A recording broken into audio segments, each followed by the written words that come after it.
ഞാൻ ജനിച്ചു വളർന്നത് തിരുവനന്തപുരം ജില്ലയിലെ പാപ്പനംകോടിന് സമീപമുള്ള മലയം എന്ന് പറയുന്ന ഗ്രാമത്തിലാണ്. അവിടെ വിളവൂർക്കൽ, അന്ന് യു പി സ്കൂളാണ്, ആ വിളവൂർക്കൽ യു പി സ്കൂളിലാണ് വിദ്യാഭ്യാസം തുടങ്ങുന്നത്.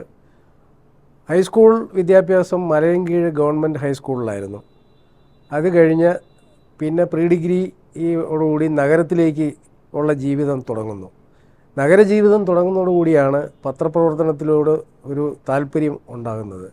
പ്രീ ഡിഗ്രി കഴിഞ്ഞ് ഡിഗ്രിക്ക് യൂണിവേഴ്സിറ്റി കോളേജിലാണ് മലയാളം ഐച്ഛിക വിഷയമായി എടുത്താണ് ഡിഗ്രിക്ക് പഠിച്ചത്. ആ ഡിഗ്രിക്ക് പഠിക്കുന്ന സമയത്ത് തന്നെ സംഘടനാ പ്രവർത്തനം വളരെ ശക്തമായി തന്നെ ഉണ്ടായിരുന്നു. SFIയുടെ പ്രവർത്തനങ്ങളുമായിട്ട് വളരെ സജീവമായിട്ട് രംഗത്തുണ്ടായിരുന്നു. അപ്പോൾ അന്ന് യൂണിയൻ നേതൃത്വത്തിലുള്ളതും അടുത്ത സുഹൃത്തുക്കളായിരുന്നു. അപ്പോൾ അങ്ങനെ ഇരിക്കുമ്പോഴാണ് ഇന്ദിരാഗാന്ധിയെ അലഹബാദ് ഹൈക്കോടതി ശിക്ഷിക്കുന്നതും ഇന്ദിരാഗാന്ധി പ്രധാനമന്ത്രി സ്ഥാനം രാജിവെക്കുന്നതുമായ സംഭവം ഉണ്ടാകുന്നു. അന്നത് തിരുവനന്തപുരത്തെ സംബന്ധിച്ചോളം വലിയ പ്രക്ഷോഭങ്ങൾക്കിടയാക്കി.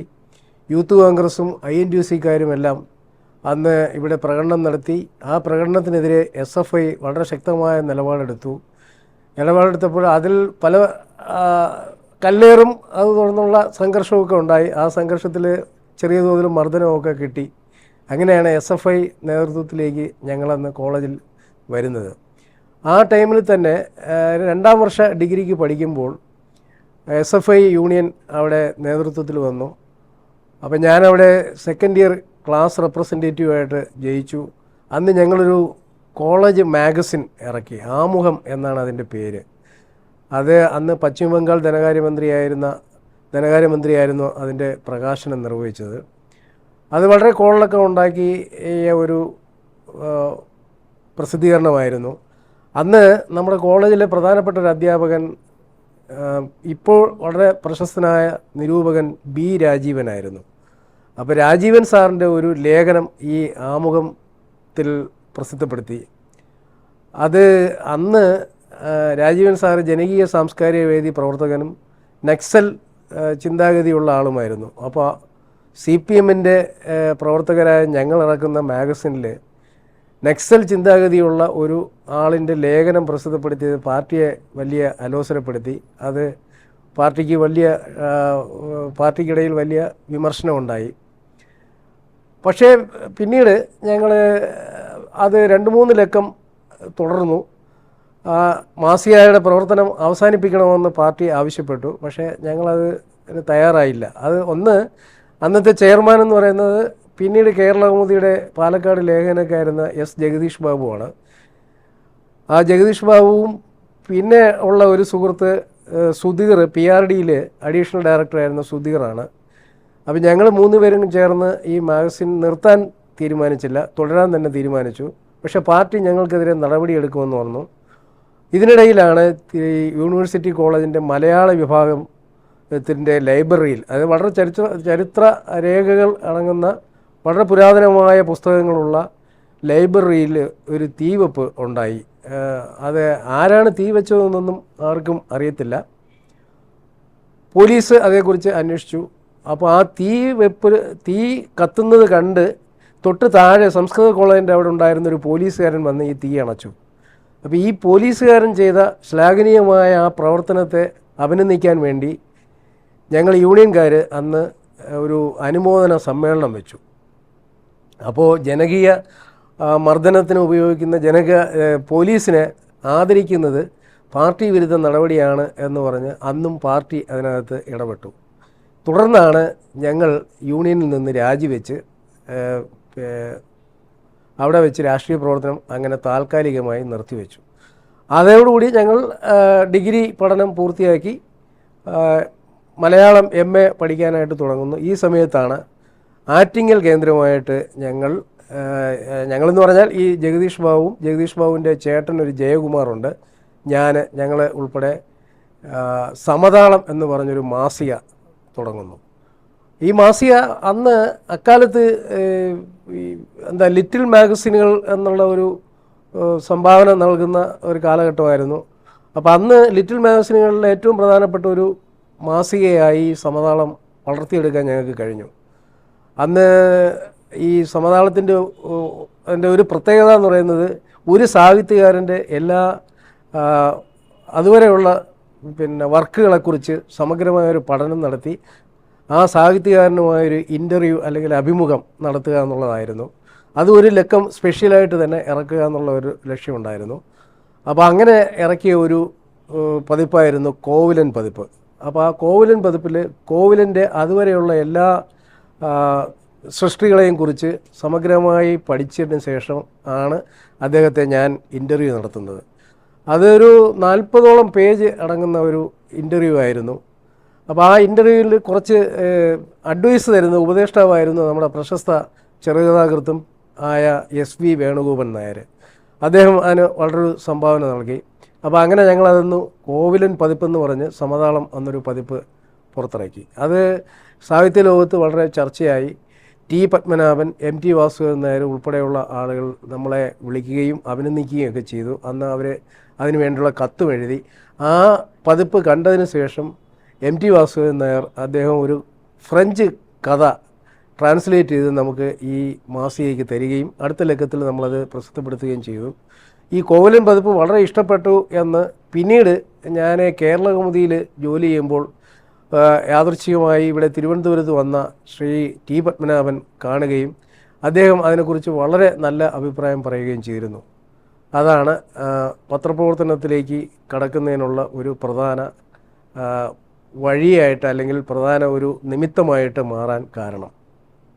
പിന്നീട് 1984 സെപ്റ്റംബർ 10 ആണ് കേരളകൗമുദിയിൽ റിപ്പോർട്ടർ സബ് എഡിറ്റർ ട്രെയിനിയായിട്ട് ഞാൻ പ്രവേശിച്ചു. അന്ന് നമ്മുടെ ഇൻ്റർവ്യൂ നടത്തിയത് എന്ന് പറയുന്നത് അന്നത്തെ കേരളകൗമുദിയുടെ മാനേജിങ് എഡിറ്ററുമായ ശ്രീ MS മധുസൂദനാണ്.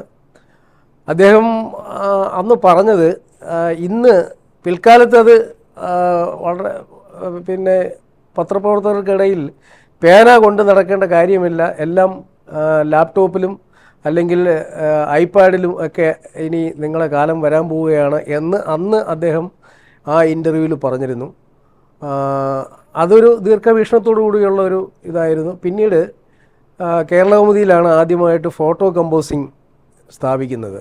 അപ്പോൾ ഫോട്ടോ കമ്പോസിങ്ങിലാണ് ഞങ്ങളെല്ലാം എഴുത്ത് തുടങ്ങുന്നത്. അപ്പോൾ അന്നും പകുതി എഴുതുകയും പകുതി ഫോട്ടോ കമ്പോസിങ്ങിലൂടെ ഇത് ചെയ്യുകയും ചെയ്യുന്ന കമ്പ്യൂട്ടർ ഉപയോഗിച്ചുള്ള പത്രപ്രവർത്തനവും അന്ന് തുടങ്ങിയിരുന്നു. ഒരു 15 ദിവസം ഞാൻ അവിടെ പേട്ടയിലെ മെയിൻ ഓഫീസിലെ ട്രെയിനിയായിട്ട് പ്രവർത്തിച്ചു. അങ്ങനെ ഒരു ദിവസം ഓഫീസിൽ നിന്ന് ഇറങ്ങി നടന്നു വരുമ്പോഴാണ് സന്തോഷ് ട്രോഫി മത്സരം ചന്ദ്രശേഖരൻ നായർ സ്റ്റേഡിയത്തിൽ നടക്കുന്നു. അന്ന് ചന്ദ്രശേഖരൻ നായർ സ്റ്റേഡിയത്തിൽ വളരെ താൽക്കാലികമായ പവലിയനാണ് ഉള്ളത്. മുളകളും യൂക്കാലി തടിയും കൊണ്ടുണ്ടാക്കിയ പവലിയനാണുള്ളത്. ആ പവലിയൻ ഇടിഞ്ഞു വീണ് എത്രയോ പേര് ആശുപത്രിയിലായി, കുറച്ച് പേർ മരിക്കുകയും ചെയ്തു. ഈ സംഭവം അറിഞ്ഞുകൊണ്ട് ഞാൻ അവിടെ പോയിട്ട് അന്ന് നമ്മുടെ സ്റ്റാച്യുവിലാണ് കേരളകൗമുദിയുടെ സിറ്റി ബ്യൂറോ പ്രവർത്തിച്ചിരുന്നത്. എന്നാൽ വെറുതെ അവിടെ കയറി ഒന്ന് അന്വേഷിക്കാമെന്ന് പറഞ്ഞ് അവിടെ കയറുമ്പോൾ അന്ന് അവിടെ ചീഫായിട്ടുണ്ടായിരുന്ന ശ്രീ KG പരമേശ്വരൻ നായരാണ്. അപ്പോൾ അദ്ദേഹം എന്നോട് ചോദിച്ചു, എന്താ ചെയ്യുന്നത്? അല്ല, ഞാൻ വീട്ടിലേക്ക് പോകാൻ പോവാണ്. ഒരു കാര്യം ജനറൽ ഹോസ്പിറ്റൽ വരെ പോയിട്ട് അവിടെ ഈ പരിക്കേറ്റ് കിടക്കുന്ന ആളുകളുടെ എല്ലാം പേരുകളൊന്ന് കളക്ട് ചെയ്ത് കൊണ്ടുവരുമെന്ന് പറഞ്ഞു. അങ്ങനെ ഞാനതൊരു ചലഞ്ചായിട്ട് ഏറ്റെടുത്തു. ജനറൽ ആശുപത്രിയിൽ പോയി. അപ്പോൾ അവിടെ പോലീസും മറ്റ് ആളുകളും എല്ലാം നിറഞ്ഞു നിൽക്കുകയാണ്. പോലീസ് ആരെയും അകത്തേക്ക് കടത്തിവിടുന്നില്ല. എന്താണെന്ന് അന്വേഷിക്കുക, എങ്ങനെ അന്വേഷിക്കുക എന്ന്, എങ്ങനെ അവരുടെ പേരുകൾ ശേഖരിക്കും എന്നുള്ളത് ഇങ്ങനെ ആലോചിച്ചപ്പോഴത്തേക്ക് പെട്ടെന്നൊരു ഐഡിയ തോന്നി. പത്രപ്രവർത്തകനാണ്, കേരളകൗമുദിയിൽ നിന്നാണ് എന്ന് അവിടെ നിന്നൊരു സബ് ഇൻസ്പെക്ടറോട് പറഞ്ഞു. അയാൾ പറഞ്ഞു അകത്ത് പൊക്കോളൂ എന്ന് പറഞ്ഞു. അങ്ങനെ അകത്ത് പോയി അവിടെ അഡ്മിറ്റ് ചെയ്തിരുന്ന എല്ലാവരുടെയും പേരും അഡ്രസ്സും കളക്ട് ചെയ്ത് കൊണ്ടുവന്ന് സ്റ്റാച്യുവിലെ ഓഫീസിൽ ശ്രീ KG പരമേശ്വരൻ നായരുടെ കയ്യിൽ കൊടുക്കുന്നു. ആ പിറ്റേ ദിവസം അദ്ദേഹം നമ്മുടെ ന്യൂസ് എഡിറ്റർ അന്ന് N. രഘുനാഥൻ എന്ന് പറയുന്ന ആളാണ്. അദ്ദേഹത്തെ വിളിച്ച് പറയുന്നു, ഈ പയ്യൻ കൊള്ളാം, ഞങ്ങൾക്ക് സിറ്റി ബ്യൂറോയിലേക്ക് തന്നാൽ നന്നായിരിക്കും എന്ന് ശുപാർശ ചെയ്തു. അതിൻ്റെ അടുത്ത ദിവസം മുതൽ എന്നെ സിറ്റി ബ്യൂറോയിൽ റിപ്പോർട്ടറായിട്ട് നിയമിക്കുകയായിരുന്നു. അത് ഒരു വലിയ വഴിത്തിരിവായി മാറി എൻ്റെ ജീവിതത്തിൽ. പത്രപ്രവർത്തന രംഗത്ത് പല ചർച്ചാ വിഷയമായ പല റിപ്പോർട്ടുകളും നൽകുന്നതിനും ആ റിപ്പോർട്ടുകൾ പിന്നീട് പത്രപ്രവർത്തന ചരിത്രത്തിൽ തന്നെ അതിൻ്റെ ഭാഗമായി മാറുകയും ചെയ്ത ഒത്തിരി എക്സ്ക്ലൂസീവുകളും റിപ്പോർട്ടുകളും പ്രസിദ്ധപ്പെടുത്താനും കഴിഞ്ഞു. അന്നത്തെ ഏറ്റവും പ്രധാനപ്പെട്ട എക്സ്ക്ലൂസീവ് എന്ന് പറയുന്നത് 1986 ശ്രീ കെ കരുണാകരൻ മുഖ്യമന്ത്രിയായിരിക്കുന്ന സമയത്ത് വിദ്യാഭ്യാസ മന്ത്രി TM ജേക്കബാണ്. അന്ന് വിദ്യാഭ്യാസ രംഗത്തൊരു വലിയ പരിഷ്കാരം കൊണ്ടുവരാൻ ഇവർ തീരുമാനിച്ചു. ആ തീരുമാനം അതിൻ്റെ ഭാഗമാണ് പ്രീ ഡിഗ്രി ബോർഡ് എന്ന് പറഞ്ഞൊരു സംവിധാനം ഈ ഉന്നത വിദ്യാഭ്യാസ മേഖലയിൽ നടപ്പിലാക്കാനായിട്ട് ഇവർ രഹസ്യമായി തീരുമാനിക്കുകയായിരുന്നു. അപ്പോൾ പ്രീ ഡിഗ്രി ബോർഡ് എന്ന് പറയുമ്പോൾ അന്ന് കോളേജുകളുമായിട്ട് ബന്ധപ്പെട്ട് പ്രീ ഡിഗ്രി പഠിപ്പിച്ചുകൊണ്ടിരിക്കുന്ന സമയത്ത് അതിനൊരു പ്രത്യേക സെപ്പറേറ്റ് ഒരു ബോർഡാക്കി മാറ്റി പ്രീ ഡിഗ്രി മാത്രം കോളേജുകളിൽ നിന്ന് എടുത്ത് ഒരു ബോർഡിൻ്റെ കീഴിൽ കൊണ്ടുവന്ന് പ്രത്യേക ഒരു ഇൻഡിപെൻഡൻറ്റ് സ്ഥാപനമാക്കി മാറ്റാനായിട്ടൊരു ശ്രമമാണ് അന്ന് ഈ ശ്രീ കരുണാകരൻ മുഖ്യമന്ത്രിയും TM ജേക്കബ് വിദ്യാഭ്യാസ മന്ത്രിയായിരുന്ന ആ സമയത്ത് നടത്തിയത്. അപ്പോൾ ഇതിനെതിരെ അതായത് യൂണിവേഴ്സിറ്റികളിലെ സ്റ്റാഫ് പാറ്റേണിൽ വലിയ മാറ്റം വരും, അധ്യാപകരുടെ ഇതിലും വലിയ മാറ്റം വരും. ഇത് ഇടതുപക്ഷ സംഘടനാ പ്രവർത്തകർക്ക് ഇതിനെതിരെ വലിയ ശക്തമായ പ്രതിഷേധം അന്ന് ആരംഭിച്ചു. എല്ലാ യൂണിവേഴ്സിറ്റികളും അന്നുണ്ടായിരുന്ന എല്ലാ യൂണിവേഴ്സിറ്റികളും അഞ്ച് യൂണിവേഴ്സിറ്റികളാണ് അന്നുണ്ടായിരുന്നത്. 5 യൂണിവേഴ്സിറ്റികളിലെയും പ്രധാനപ്പെട്ട സംഘടന ഇടതുപക്ഷത്തിൻ്റെ കീഴിലായിരുന്നു. അവർ ഒരുമിച്ച് ഈ തീരുമാനത്തിനെതിരെ അതിശക്തമായ സമരം തുടർന്നു. അപ്പോൾ സമരം തുടർന്നതോടുകൂടി യൂണിവേഴ്സിറ്റികളുടെ പ്രവർത്തനമെല്ലാം സ്തംഭിച്ചു. വിദ്യാഭ്യാസ രംഗത്ത് സ്തംഭനമുണ്ടായി. സെക്രട്ടേറിയറ്റിൻ്റെ മുന്നിൽ എല്ലാ ദിവസവും വലിയ വലിയ പ്രകടനങ്ങൾ വന്ന് ഗതാഗതം സ്തംഭിക്കുന്ന അവസ്ഥ. ഇങ്ങനെ ഒരു സ്ഥിതിയിലിരിക്കുമ്പോഴാണ് പ്രീ ഡിഗ്രി പരീക്ഷ നടക്കുന്നു. പ്രീ ഡിഗ്രി പരീക്ഷ നടന്നു. പ്രീ ഡിഗ്രി പരീക്ഷ ഉത്തരക്കടലാസുകൾ വാല്യുവേഷന് കൊടുത്തു. അതെല്ലാം തിരിച്ചു വരുന്നൊരു സമയമായിരുന്നു. അങ്ങനെ ഇരിക്കുമ്പോൾ എനിക്ക് അന്നൊരു എക്സ്ക്ലൂസീവ് വിവരം കിട്ടുന്നത് കേരള യൂണിവേഴ്സിറ്റിയിലെ പരീക്ഷാ പേപ്പറുകൾ, ആൻസർ എഴുതിയ പേപ്പറുകൾ, ഉത്തരക്കടലാസുകൾ 1500 ഉത്തരക്കടലാസുകൾ പരിശോധിച്ചില്ല. അത് അവിടെ ഒരു ബാത്റൂമിൻ്റെ ഒരു മൂലയിൽ കെട്ടിയിട്ടിരിക്കുകയാണ് എന്ന് ഒരു വിവരം കിട്ടി. അതിൻ്റെ വിശദാംശങ്ങൾ അന്നത്തെ ഇടതുപക്ഷ യൂണിയനിൽപ്പെട്ട ഒരു നേതാവ് എനിക്ക് അതിൻ്റെ വിശദാംശങ്ങൾ തന്നു. ഞാൻ അതേക്കുറിച്ച് ഒരു പഠനം നടത്തിയപ്പോൾ ഈ പറഞ്ഞ പോലെ 1500 പേപ്പറുകൾ ഉത്തരക്കടലാസുകൾ പരിശോധിക്കാതെ ആണ് പ്രീ ഡിഗ്രി റിസൾട്ട് യൂണിവേഴ്സിറ്റി പ്രസിദ്ധപ്പെടുത്തിയത് എന്നുള്ള വിവരം ആണ് കിട്ടിയത്. അത് കേരളകൗമുദിയിൽ പിറ്റേ ദിവസം മെയിൻ സ്റ്റോറിയായിട്ട് വന്നു. പരിശോധിക്കാത്ത ഉത്തരക്കടലാസുകൾ 1500 എണ്ണം കണ്ടെത്തി കുളിമുറിയിൽ നിന്ന് എന്ന് പറഞ്ഞിട്ട് ഉള്ള ഒരു മെയിൻ സ്റ്റോറിയായിരുന്നു ആ സംഭവം. അത് പിന്നീട് വലിയ ചർച്ചാ വിഷയമായി. അതിനെ തുടർന്ന് 3-4 റിപ്പോർട്ടുകൾ, അതായത് ജയിച്ച ഈ പ്രീ ഡിഗ്രി റിസൾട്ട് വന്നപ്പോൾ ജയിച്ച കുട്ടികൾ തോൽക്കുകയും തോറ്റ കുട്ടികൾ ജയിക്കുകയും അങ്ങനെ വിദ്യാഭ്യാസ രംഗത്ത് വളരെ സ്ഫോടനാത്മകമായ സ്ഥിതിവിശേഷം ഉണ്ടായി. ഈ വാർത്തകളെല്ലാം അന്ന് കേരളകൗമുദിയിൽ കൂടി എനിക്ക് റിപ്പോർട്ട് ചെയ്യാൻ കഴിഞ്ഞു. അതോടുകൂടി ഈ പത്രപ്രവർത്തന രംഗത്ത് ഉള്ള എല്ലാവരുടെയും ഒരു ശ്രദ്ധാകേന്ദ്രം അന്ന് കേരളകൗമുദിയിലേക്ക് മാറുകയും ചെയ്തു. പിന്നീട് ഈ പ്രീ ഡിഗ്രി ബോർഡ് ഇതിൻ്റെ ഭാഗമായിട്ട് നിയമസഭയിൽ വലിയ പ്രക്ഷോഭമുണ്ടായി. അന്ന് പ്രതിപക്ഷ നേതാക്കളിൽ ഏറ്റവും പ്രമുഖനായിരുന്ന ശ്രീ ബേബി ജോൺ ഈ വിഷയം അടിയന്തര പ്രമേയമായി നിയമസഭയിൽ അവതരിപ്പിച്ചു. അപ്പോൾ അന്ന് അദ്ദേഹം പറഞ്ഞതിൻ്റെ ഒരു പ്രധാന വിദ്യാഭ്യാസ മന്ത്രിക്ക് തിരച്ചിവാൽ കൊണ്ട് നിർമ്മിച്ച ചാട്ട വെച്ച് അടി കൊടുക്കണം ഇങ്ങനെ ഒരു തീരുമാനമെടുത്തതിന് എന്നാണ്. ഇത് വലിയ കോളിളക്കം ഉണ്ടാക്കിയ ഒരു പ്രയോഗമായിരുന്നു. ഇതേ തുടർന്ന് സംഘർഷാവസ്ഥ നിയമസഭയ്ക്കുള്ളിൽ ഉടലെടുത്തു. ഗൗരിയമ്മയുടെ നേതൃത്വത്തിൽ 4 നിയമസഭാ അംഗങ്ങൾ നിയമസഭയുടെ പുറം വരാന്തയിൽ സത്യാഗ്രഹം നടത്തി ഈ പ്രീ ഡിഗ്രി ബോർഡ് പിൻവലിക്കണം എന്നുള്ള ആവശ്യം ഉന്നയിച്ചുകൊണ്ട്. ഇതെല്ലാം ഈ റിപ്പോർട്ടുകളുടെ തുടക്കമായിരുന്നു. വലിയ സമരം 5 യൂണിവേഴ്സിറ്റികളിൽ വന്ന് വിദ്യാർത്ഥികളും അധ്യാപകരും അനധ്യാപകരും യൂണിവേഴ്സിറ്റി ജീവനക്കാരുമെല്ലാം സമരം തുടർന്നു. ഈ നിയമസഭയിൽ ഈ സത്യാഗ്രഹം നടക്കുന്നു. ഇതോടുകൂടി സർക്കാർ ഒരു പ്രതിസന്ധിയിലായി. സർക്കാരിന് എന്തെങ്കിലും ഒരു പോംവഴി ഈ സമരം അവസാനിപ്പിച്ച് വിദ്യാഭ്യാസ രംഗത്തെ സ്തംഭനാവസ്ഥ ഒഴിവാക്കണമെങ്കിൽ പ്രീ ഡിഗ്രി ബോർഡ് തീരുമാനം പിൻവലിച്ചേ പറ്റുള്ളൂ എന്നുള്ള ഒരു ഇത് വന്നു. അങ്ങനെ ആ തീരുമാനം സർക്കാർ മരവിപ്പിച്ചു. അതോടുകൂടി സമരം അവസാനിച്ചു. പിന്നീട് ആണ് ഈ വിദ്യാർത്ഥികളുടെ യഥാർത്ഥത്തിലുള്ള റിസൾട്ടും മറ്റു കാര്യങ്ങളും എല്ലാം പുറത്തു വന്നത്. അത് കഴിഞ്ഞിട്ട് പിന്നെ ഉണ്ടായിരുന്ന ഒരു പ്രധാന സംഭവം ഈ മെഡിക്കൽ കോളേജുകൾ കേന്ദ്രീകരിച്ചുള്ള ഒരു വലിയ തട്ടിപ്പിൻ്റെ കഥയാണ്.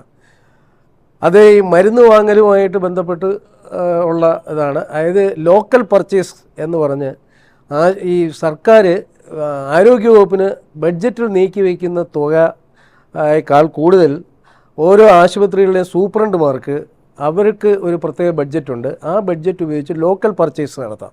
ഈ ലോക്കൽ പർച്ചേസിലൂടെ കോടിക്കണക്കിന് രൂപയുടെ തട്ടിപ്പും വെട്ടിപ്പുമാണ് അന്ന് നടന്നുകൊണ്ടിരുന്നത്. അതൊരു വലിയ അഴിമതിയായി മാറിക്കൊണ്ടിരുന്നു. അപ്പോൾ അതിൻ്റെ അടിസ്ഥാനത്തിൽ അതിൻ്റെ കുറേ റിപ്പോർട്ടുകൾ, ഈ മരുന്ന് കച്ചവടവുമായി ബന്ധപ്പെട്ടുള്ള കുറേ റിപ്പോർട്ടുകൾ അന്ന് കേരളകൗമുദിയിൽ എൻ്റെ പേരിൽ പ്രസിദ്ധപ്പെടുത്തി.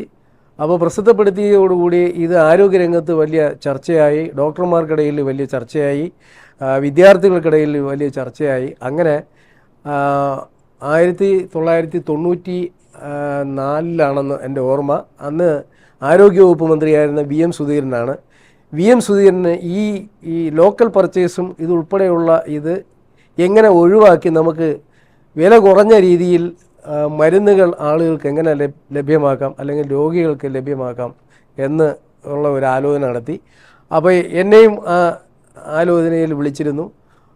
അതുമായിട്ട് ഞങ്ങൾ ചർച്ച ചെയ്തു. അപ്പോൾ ഒരു നിർദ്ദേശം വെച്ചത്, ന്യായവില മെഡിക്കൽ സ്റ്റോറുകൾ ആശുപത്രികൾ കേന്ദ്രീകരിച്ച്, അതായത് മെഡിക്കൽ കോളേജ് ആശുപത്രികൾ കേന്ദ്രീകരിച്ച് തുടങ്ങുക എന്നുള്ള ഒരു നല്ല ഇതാണ്. അപ്പോൾ ഈ വ്യാപാരികൾക്കുള്ള മെഡിക്കൽ സ്റ്റോറുകാർക്കുള്ള കമ്മീഷൻ കുറച്ച് ആ കമ്മീഷൻ്റെ വിലയിൽ മരുന്നിൻ്റെ വിലയിൽ കുറവ് വരുത്തി ജനങ്ങൾക്ക് കൊടുക്കുക എന്നുള്ള ഒരു സംവിധാനം കൊണ്ടുവരാനായിട്ട് അന്ന് സുധീരൻ തീരുമാനിക്കുന്നു. അതാണ് പിൽക്കാലത്ത് നമ്മൾ കാണുന്ന, ഇപ്പോൾ വളരെ സജീവമായ എല്ലാ മെഡിക്കൽ കോളേജുകളിലും പിന്നീട് മറ്റ് സർക്കാർ ആശുപത്രികളിലും എല്ലാം തുടങ്ങിയിരിക്കുന്ന നീതിന്യായ മെഡിക്കൽ സ്റ്റോറുകൾ എന്ന് പറയുന്നത് അതാണ്. പിന്നെ അതിൻ്റെ ഭാഗമായി കാരുണ്യ മെഡിക്കൽ സ്റ്റോർ അങ്ങനെ ഈ തുടങ്ങുന്നതിൻ്റെ ഒരു പ്രധാന കാരണം ഈ ആശുപത്രികളിലെ ഈ മരുന്ന് മരുന്ന് ഇടപാടിലെ അഴിമതിയുമായി ബന്ധപ്പെട്ടുള്ള വിവരങ്ങൾ പുറത്തു വന്നതിന് ശേഷമാണ്.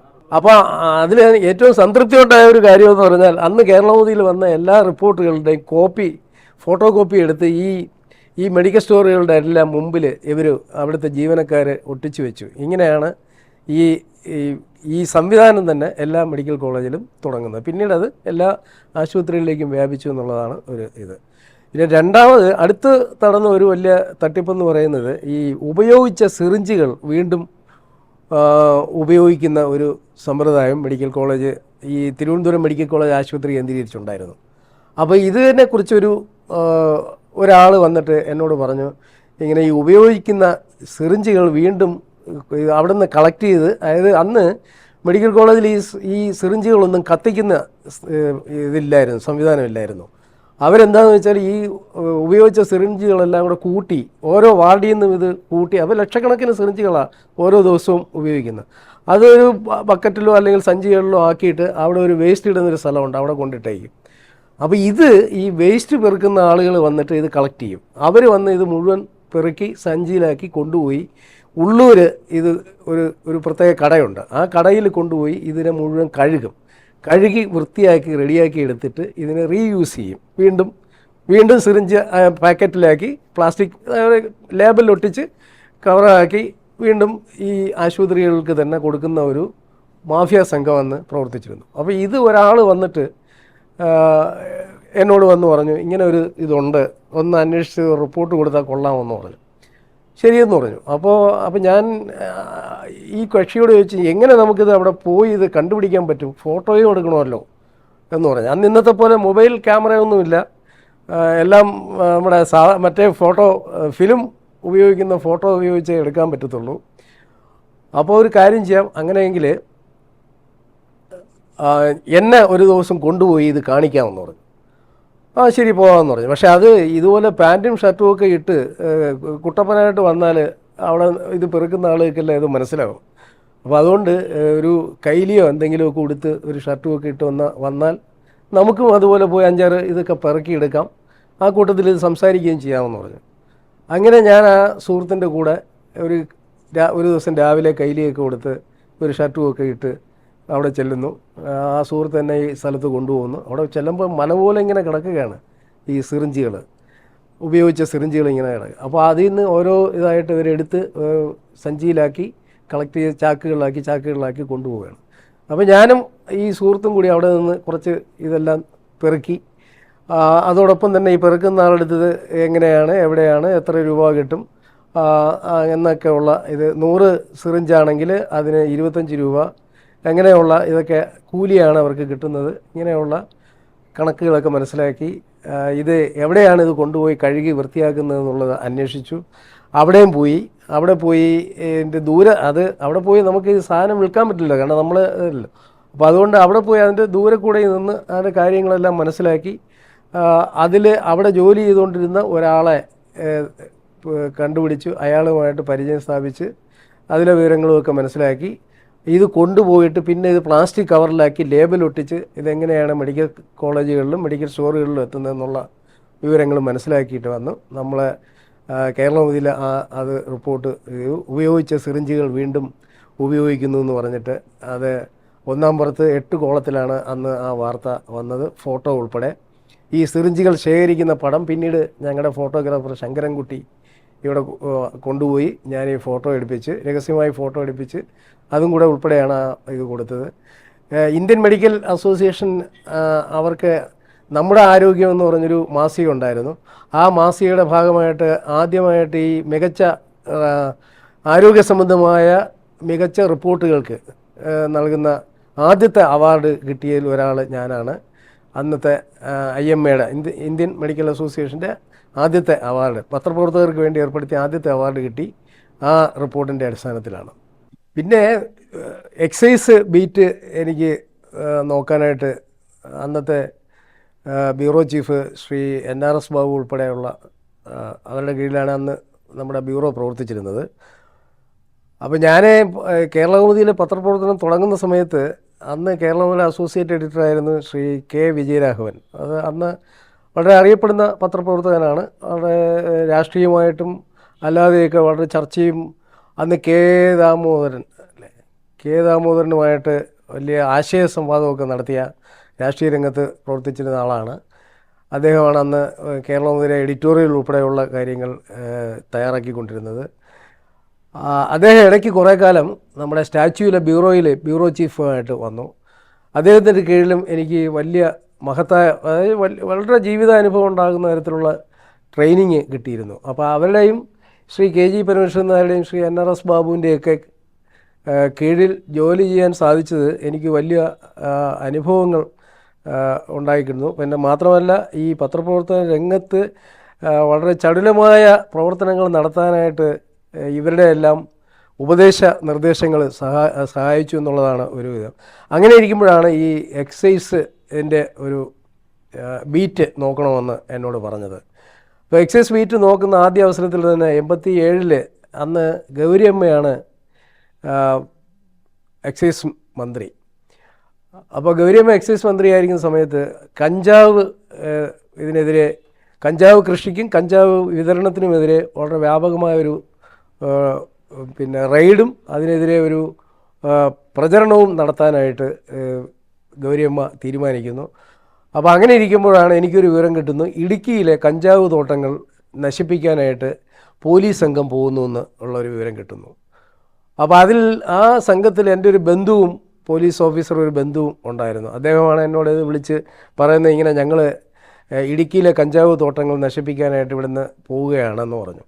അപ്പോൾ ഞാൻ ചോദിച്ചു, ഞാനും കൂടെ വന്നാൽ എന്നെ കൂടെ ഉൾപ്പെടുത്തി ആ വിവരങ്ങൾ എടുക്കാൻ സമ്മതിക്കുമോ എന്ന് ചോദിച്ചു.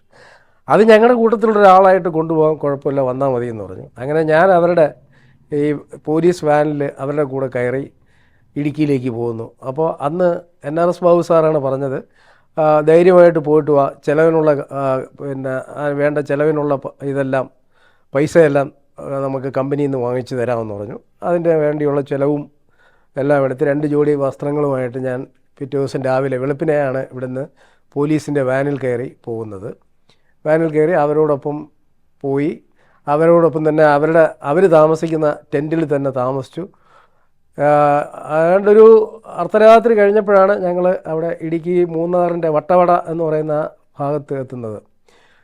എന്നിട്ട് പിറ്റേ ദിവസം വെളുപ്പിന് 5 മണിക്ക് എല്ലാവരും ഉണർന്ന് 6 മണിയായപ്പോഴത്തേക്കും എല്ലാവരും യൂണിഫോം എല്ലാം ധരിച്ചു. എല്ലാവരുടെയും കയ്യിൽ വെട്ടുകത്തി, തോക്ക് ഇതെല്ലാം ഉണ്ട്. എനിക്കും ഒരു വെട്ടുകത്തി തന്നു. അങ്ങനെ ഞങ്ങൾ ഈ നശിപ്പിക്കാനായിട്ട് കഞ്ചാവ് തോട്ടങ്ങൾ നശിപ്പിക്കാനായിട്ട് അത് വലിയൊരു ലോബിയാണ് അവിടെ. അതിനെക്കുറിച്ച് വളരെ ഒരു 4-5 ദിവസം നീണ്ടു നിൽക്കുന്ന ഒരു പരമ്പര തന്നെ ഞാൻ കേരളകൗമുദിയിൽ എഴുതി. ഈ കഞ്ചാവ് തോട്ടങ്ങൾ നശിപ്പിച്ച് അതിൻ്റെ അനുഭവങ്ങൾ ഇതെല്ലാം വെച്ച് അവിടെ എങ്ങനെയാണ് ഈ മാഫിയ പ്രവർത്തിക്കുന്നത്, അവിടെ എത്ര ഏക്കറിൽ കൃഷി നടത്തുന്നുണ്ട്, എത്ര കോടിയാണ് അവിടെ ചിലവാക്കുന്നത്, അത് ഏതൊക്കെ തരത്തിലുള്ള കഞ്ചാവ് കൃഷിയാണ് അവിടെ നടത്തിക്കൊണ്ടിരിക്കുന്നത്. അതിലേറ്റവും പ്രധാനപ്പെട്ട കഞ്ചാവിൻ്റെ അന്നത്തെ ഏറ്റവും ഹൈ ക്വാളിറ്റി കഞ്ചാവ് നീലച്ചടയൻ എന്നാണ് ഈ കൃഷിക്കാർക്കിടയിൽ അറിയപ്പെടുന്നത്. അത് ഏറ്റവും ഹൈ ക്വാളിറ്റി കഞ്ചാവാണ്. അപ്പോൾ അതിൻ്റെ ഒരു കിലോയ്ക്ക് തന്നെ അന്ന് ഏതാണ്ട് വലിയ വിലയുണ്ടായിരുന്നു. അപ്പോൾ ഇങ്ങനെയുള്ള തോട്ടങ്ങൾ ഏതാണ്ട് ഒരാഴ്ചക്കുള്ളുകൊണ്ട് ഒരു 100 ഏക്കറിലധികം തോട്ടങ്ങൾ ഇവർ വെട്ടി നശിപ്പിച്ചു. ഇതിൻ്റെ കുറച്ച് ഫോട്ടോസുമൊക്കെ എടുത്തു. അങ്ങനെ ഒരാഴ്ച കഴിഞ്ഞ് തിരിച്ചു വന്ന് ഇതേക്കുറിച്ച് 5 ലക്കം കേരളത്തിൽ പരമ്പരയായിട്ട് എഴുതി ഈ കഞ്ചാവ് നശിപ്പിക്കുന്നതിനെക്കുറിച്ച്.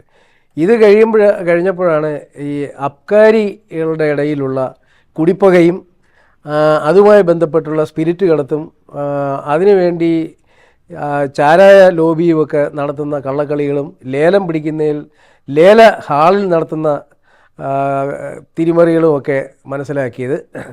അങ്ങനെ ലേലത്തിന് വേണ്ടി നടത്തുന്ന ഈ അബ്കാരികൾ ഇല്ലാത്ത വസ്തുക്കൾ സോൾവൻസി സർട്ടിഫിക്കറ്റ് റവന്യൂ ഉദ്യോഗസ്ഥരിൽ നിന്ന് അവരുടെ സഹായത്തോടു കൂടി സംഘടിപ്പിച്ച് സോൾവൻസി സർട്ടിഫിക്കറ്റ് ലേല സമയത്ത് ഹാജരാക്കും. അപ്പോൾ 2 ലക്ഷം രൂപ വിലയുള്ള വസ്തുവാണെങ്കിൽ 15 ലക്ഷം രൂപ വിലയുണ്ട് എന്നുള്ള വിലയിട്ട് സോൾവൻസി സർട്ടിഫിക്കറ്റ് ഈ റവന്യൂ ഉദ്യോഗസ്ഥന്മാർ തയ്യാറാക്കി കൊടുക്കും. വില്ലേജ് ഓഫീസർ മുതൽ തഹസിൽദാർ വരെ, ഡെപ്യൂട്ടി തഹസിൽദാർ പിന്നെ അതിന് മുകളിലുള്ള ഉദ്യോഗസ്ഥന്മാർ ഇവരെല്ലാം സഹായത്തോടു കൂടിയാണ് അങ്ങനെ ഈ വ്യാജ സോൾവൻസി സർട്ടിഫിക്കറ്റ് ഹാജരാക്കി ലേലം പിടിക്കുക.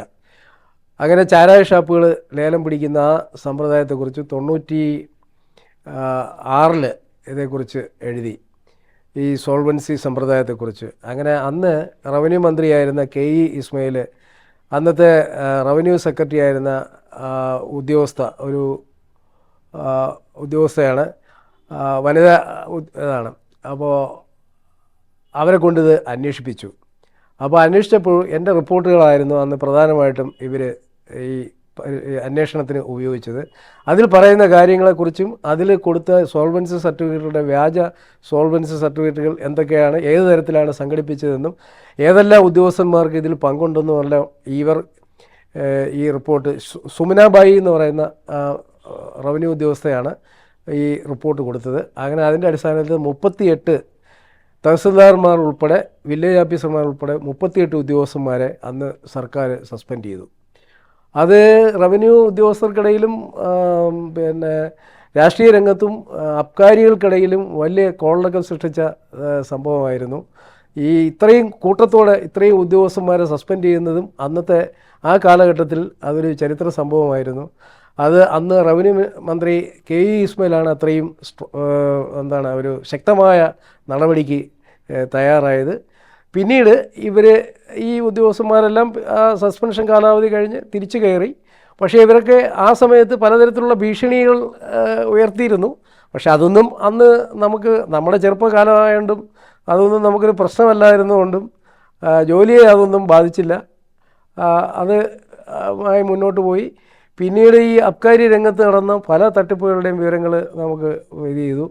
ഉദ്യോഗസ്ഥന്മാരുടെ സ്ഥലം മാറ്റം മായി ബന്ധപ്പെട്ട്, എക്സൈസ് ഉദ്യോഗസ്ഥന്മാരുടെ സ്ഥലം മാറ്റവുമായി ബന്ധപ്പെട്ട് നടന്ന വിഷയങ്ങൾ, അതിലെ ക്രമക്കേടുകൾ അതെല്ലാം പുറത്തു കൊണ്ടുവന്നു. അങ്ങനെ ഇരിക്കെ അന്ന് നമ്മുടെ ചീഫ് എഡിറ്റർ ആയിരുന്ന ശ്രീ MS മണി സാറാണ് ചീഫ് എഡിറ്റർ. അദ്ദേഹത്തിന് ഒരു കത്ത് കിട്ടുന്നു. ആ കത്ത് വളരെ രസകരമായ കത്താണ്. ആ കത്തിൽ പറയുന്നത് എക്സൈസ് ഉദ്യോഗസ്ഥന്മാർക്ക് വർഷത്തിൽ 2 കലണ്ടറുണ്ട് എന്നാണ് ആ കത്തിൽ പറയുന്നത്. അപ്പോൾ ആ കലണ്ടർ എന്ന് പറഞ്ഞാൽ ഇവർക്ക് മാസപ്പടി കൊടുക്കുന്ന അതാണ് ഈ 2 കലണ്ടർ എന്ന് പറയുന്നത്. ഒന്ന് ഓണത്തിനും 2 ക്രിസ്മസിനും. ഇത് രണ്ടുമാണ് ഇവരുടെ ഈ മാസപ്പടിയുടെ ഇത്.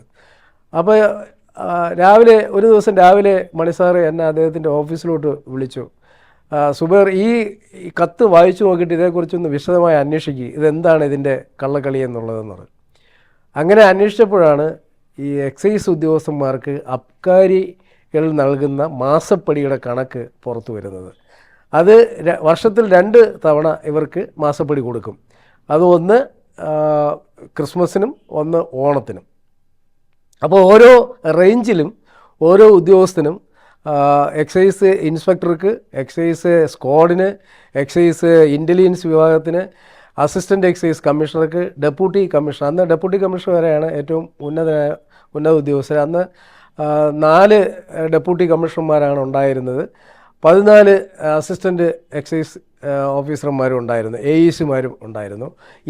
ഇന്നിപ്പോൾ അതെല്ലാം മാറി. ഇന്ന് ഒരുപാട് പേര് AECമാരുണ്ട്, ഒരുപാട് ഡെപ്യൂട്ടി കമ്മീഷണർമാരുണ്ട്. അപ്പോൾ ഈ ഡെപ്യൂട്ടി കമ്മീഷണർമാർക്കും ഒരു മാസം എത്ര രൂപയാണ് മാസപ്പടിയായിട്ട് കിട്ടുന്നത് എന്നുള്ളതിൻ്റെ കണക്ക്, അന്നത്തെ എക്സൈസ് റേഞ്ച് ഇൻസ്പെക്ടർക്ക് എത്ര കിട്ടും, എക്സൈസ് ഉദ്യോഗസ്ഥന് എക്സൈസ് ഇൻസ്പെക്ടർക്ക് എത്ര കിട്ടും, എക്സൈസ് ഗാർഡിന് എത്ര കിട്ടും, അങ്ങനെയുള്ള ഓരോ റേഞ്ചിലെയും ഉദ്യോഗസ്ഥർക്ക് എത്ര ആണ് മാസപ്പടി, ഇതിൻ്റെ വിശദമായ കണക്കുകൾ അന്ന് ശേഖരിച്ച് കേരളമുദിയിൽ കൊടുത്തു. അതും എക്സൈസ് ഉദ്യോഗസ്ഥന്മാർക്കിടയിലും വലിയ നടപടികൾക്ക് വിധേയമായി. പോലീസ് എക്സൈസ് വിജിലൻസ് വിഭാഗം അതേക്കുറിച്ച് അന്വേഷിച്ചു. ഇത് ശരിയാണെന്ന് ഇത് ചെയ്തു. ഇതെങ്ങനെ അവസാനിപ്പിക്കാം എന്നുള്ളതിനെക്കുറിച്ച് എക്സൈസ് വിഭാഗം അന്ന് ശുപാർശ സർക്കാരിന് കൊടുത്തു. ഭാഗികമായി സർക്കാർ നടപ്പിലാക്കിയെങ്കിലും ഇപ്പോഴും ഈ മാസപ്പടിയുടെ കാര്യത്തിൽ ഇപ്പോഴും അത് തുടരുന്നുണ്ട്. പക്ഷേ അത് പിന്നീട് ഈ കള്ളുഷാപ്പുകളും ചാരായ ഷാപ്പുകളും ഒക്കെ ചാരായം പിന്നീട് നിരോധിച്ചെങ്കിലും കള്ളുഷാപ്പുകളുണ്ടായിരുന്നു. കള്ളുഷാപ്പുകളുടെ അതിൽ വഴി ചാരായ വിൽപ്പന ഉണ്ടായിരുന്നു. അതാണ് ഈ മാസപ്പടിയൊക്കെ ഇത്ര കൂടാനായിട്ട് കാരണം. അപ്പോൾ അങ്ങനെ ഈ മാസപ്പടി അവസാനിപ്പിക്കുന്നതിന് വേണ്ടി അന്ന് ഈ എക്സൈസ് ഉദ്യോഗസ്ഥന്മാർക്ക് പുറമെ ഈ പോലീസ് ഉദ്യോഗസ്ഥന്മാർക്കും കള്ളുഷാപ്പുകൾ റെയ്ഡ് നടത്താനുള്ള അനുമതി സർക്കാർ കൊടുത്തു. അപ്പോൾ ചുരുക്കത്തിൽ എക്സൈസ് ഉദ്യോഗസ്ഥന്മാർക്ക് കൊടുത്തുകൊണ്ടിരുന്ന മാസപ്പടി പകുതിയാക്കി പോലീസ് ഉദ്യോഗസ്ഥന്മാർക്കും കൂടി മാസപ്പടി കൊടുക്കേണ്ട ഒരു സ്ഥിതിയിലേക്ക് വന്നു എന്നുള്ളതാണ് ഇതിലെ ഒരു പ്രധാന മാറ്റം എന്ന് പറയുന്നത്. അപ്പോൾ മാസപ്പടി 2 തരത്തിൽ കൊടുക്കേണ്ടതുള്ള സ്ഥിതി വന്നു അബ്കാരികൾക്ക്. സ്പിരിറ്റ് കടത്തിൻ്റെത് ഉണ്ടായിരുന്നു. അത് പക്ഷേ അത് അന്ന് ഈ ശ്രീ AK ആൻ്റണി മുഖ്യമന്ത്രിയായിരിക്കുന്ന സമയത്താണ് ചാരായം നിരോധിക്കുന്നത്. ചാരായം നിരോധിച്ചപ്പോഴത്തേക്ക് പിന്നെ കള്ളുഷാപ്പുകൾ മാത്രമേ കേരളത്തിലുള്ളൂ.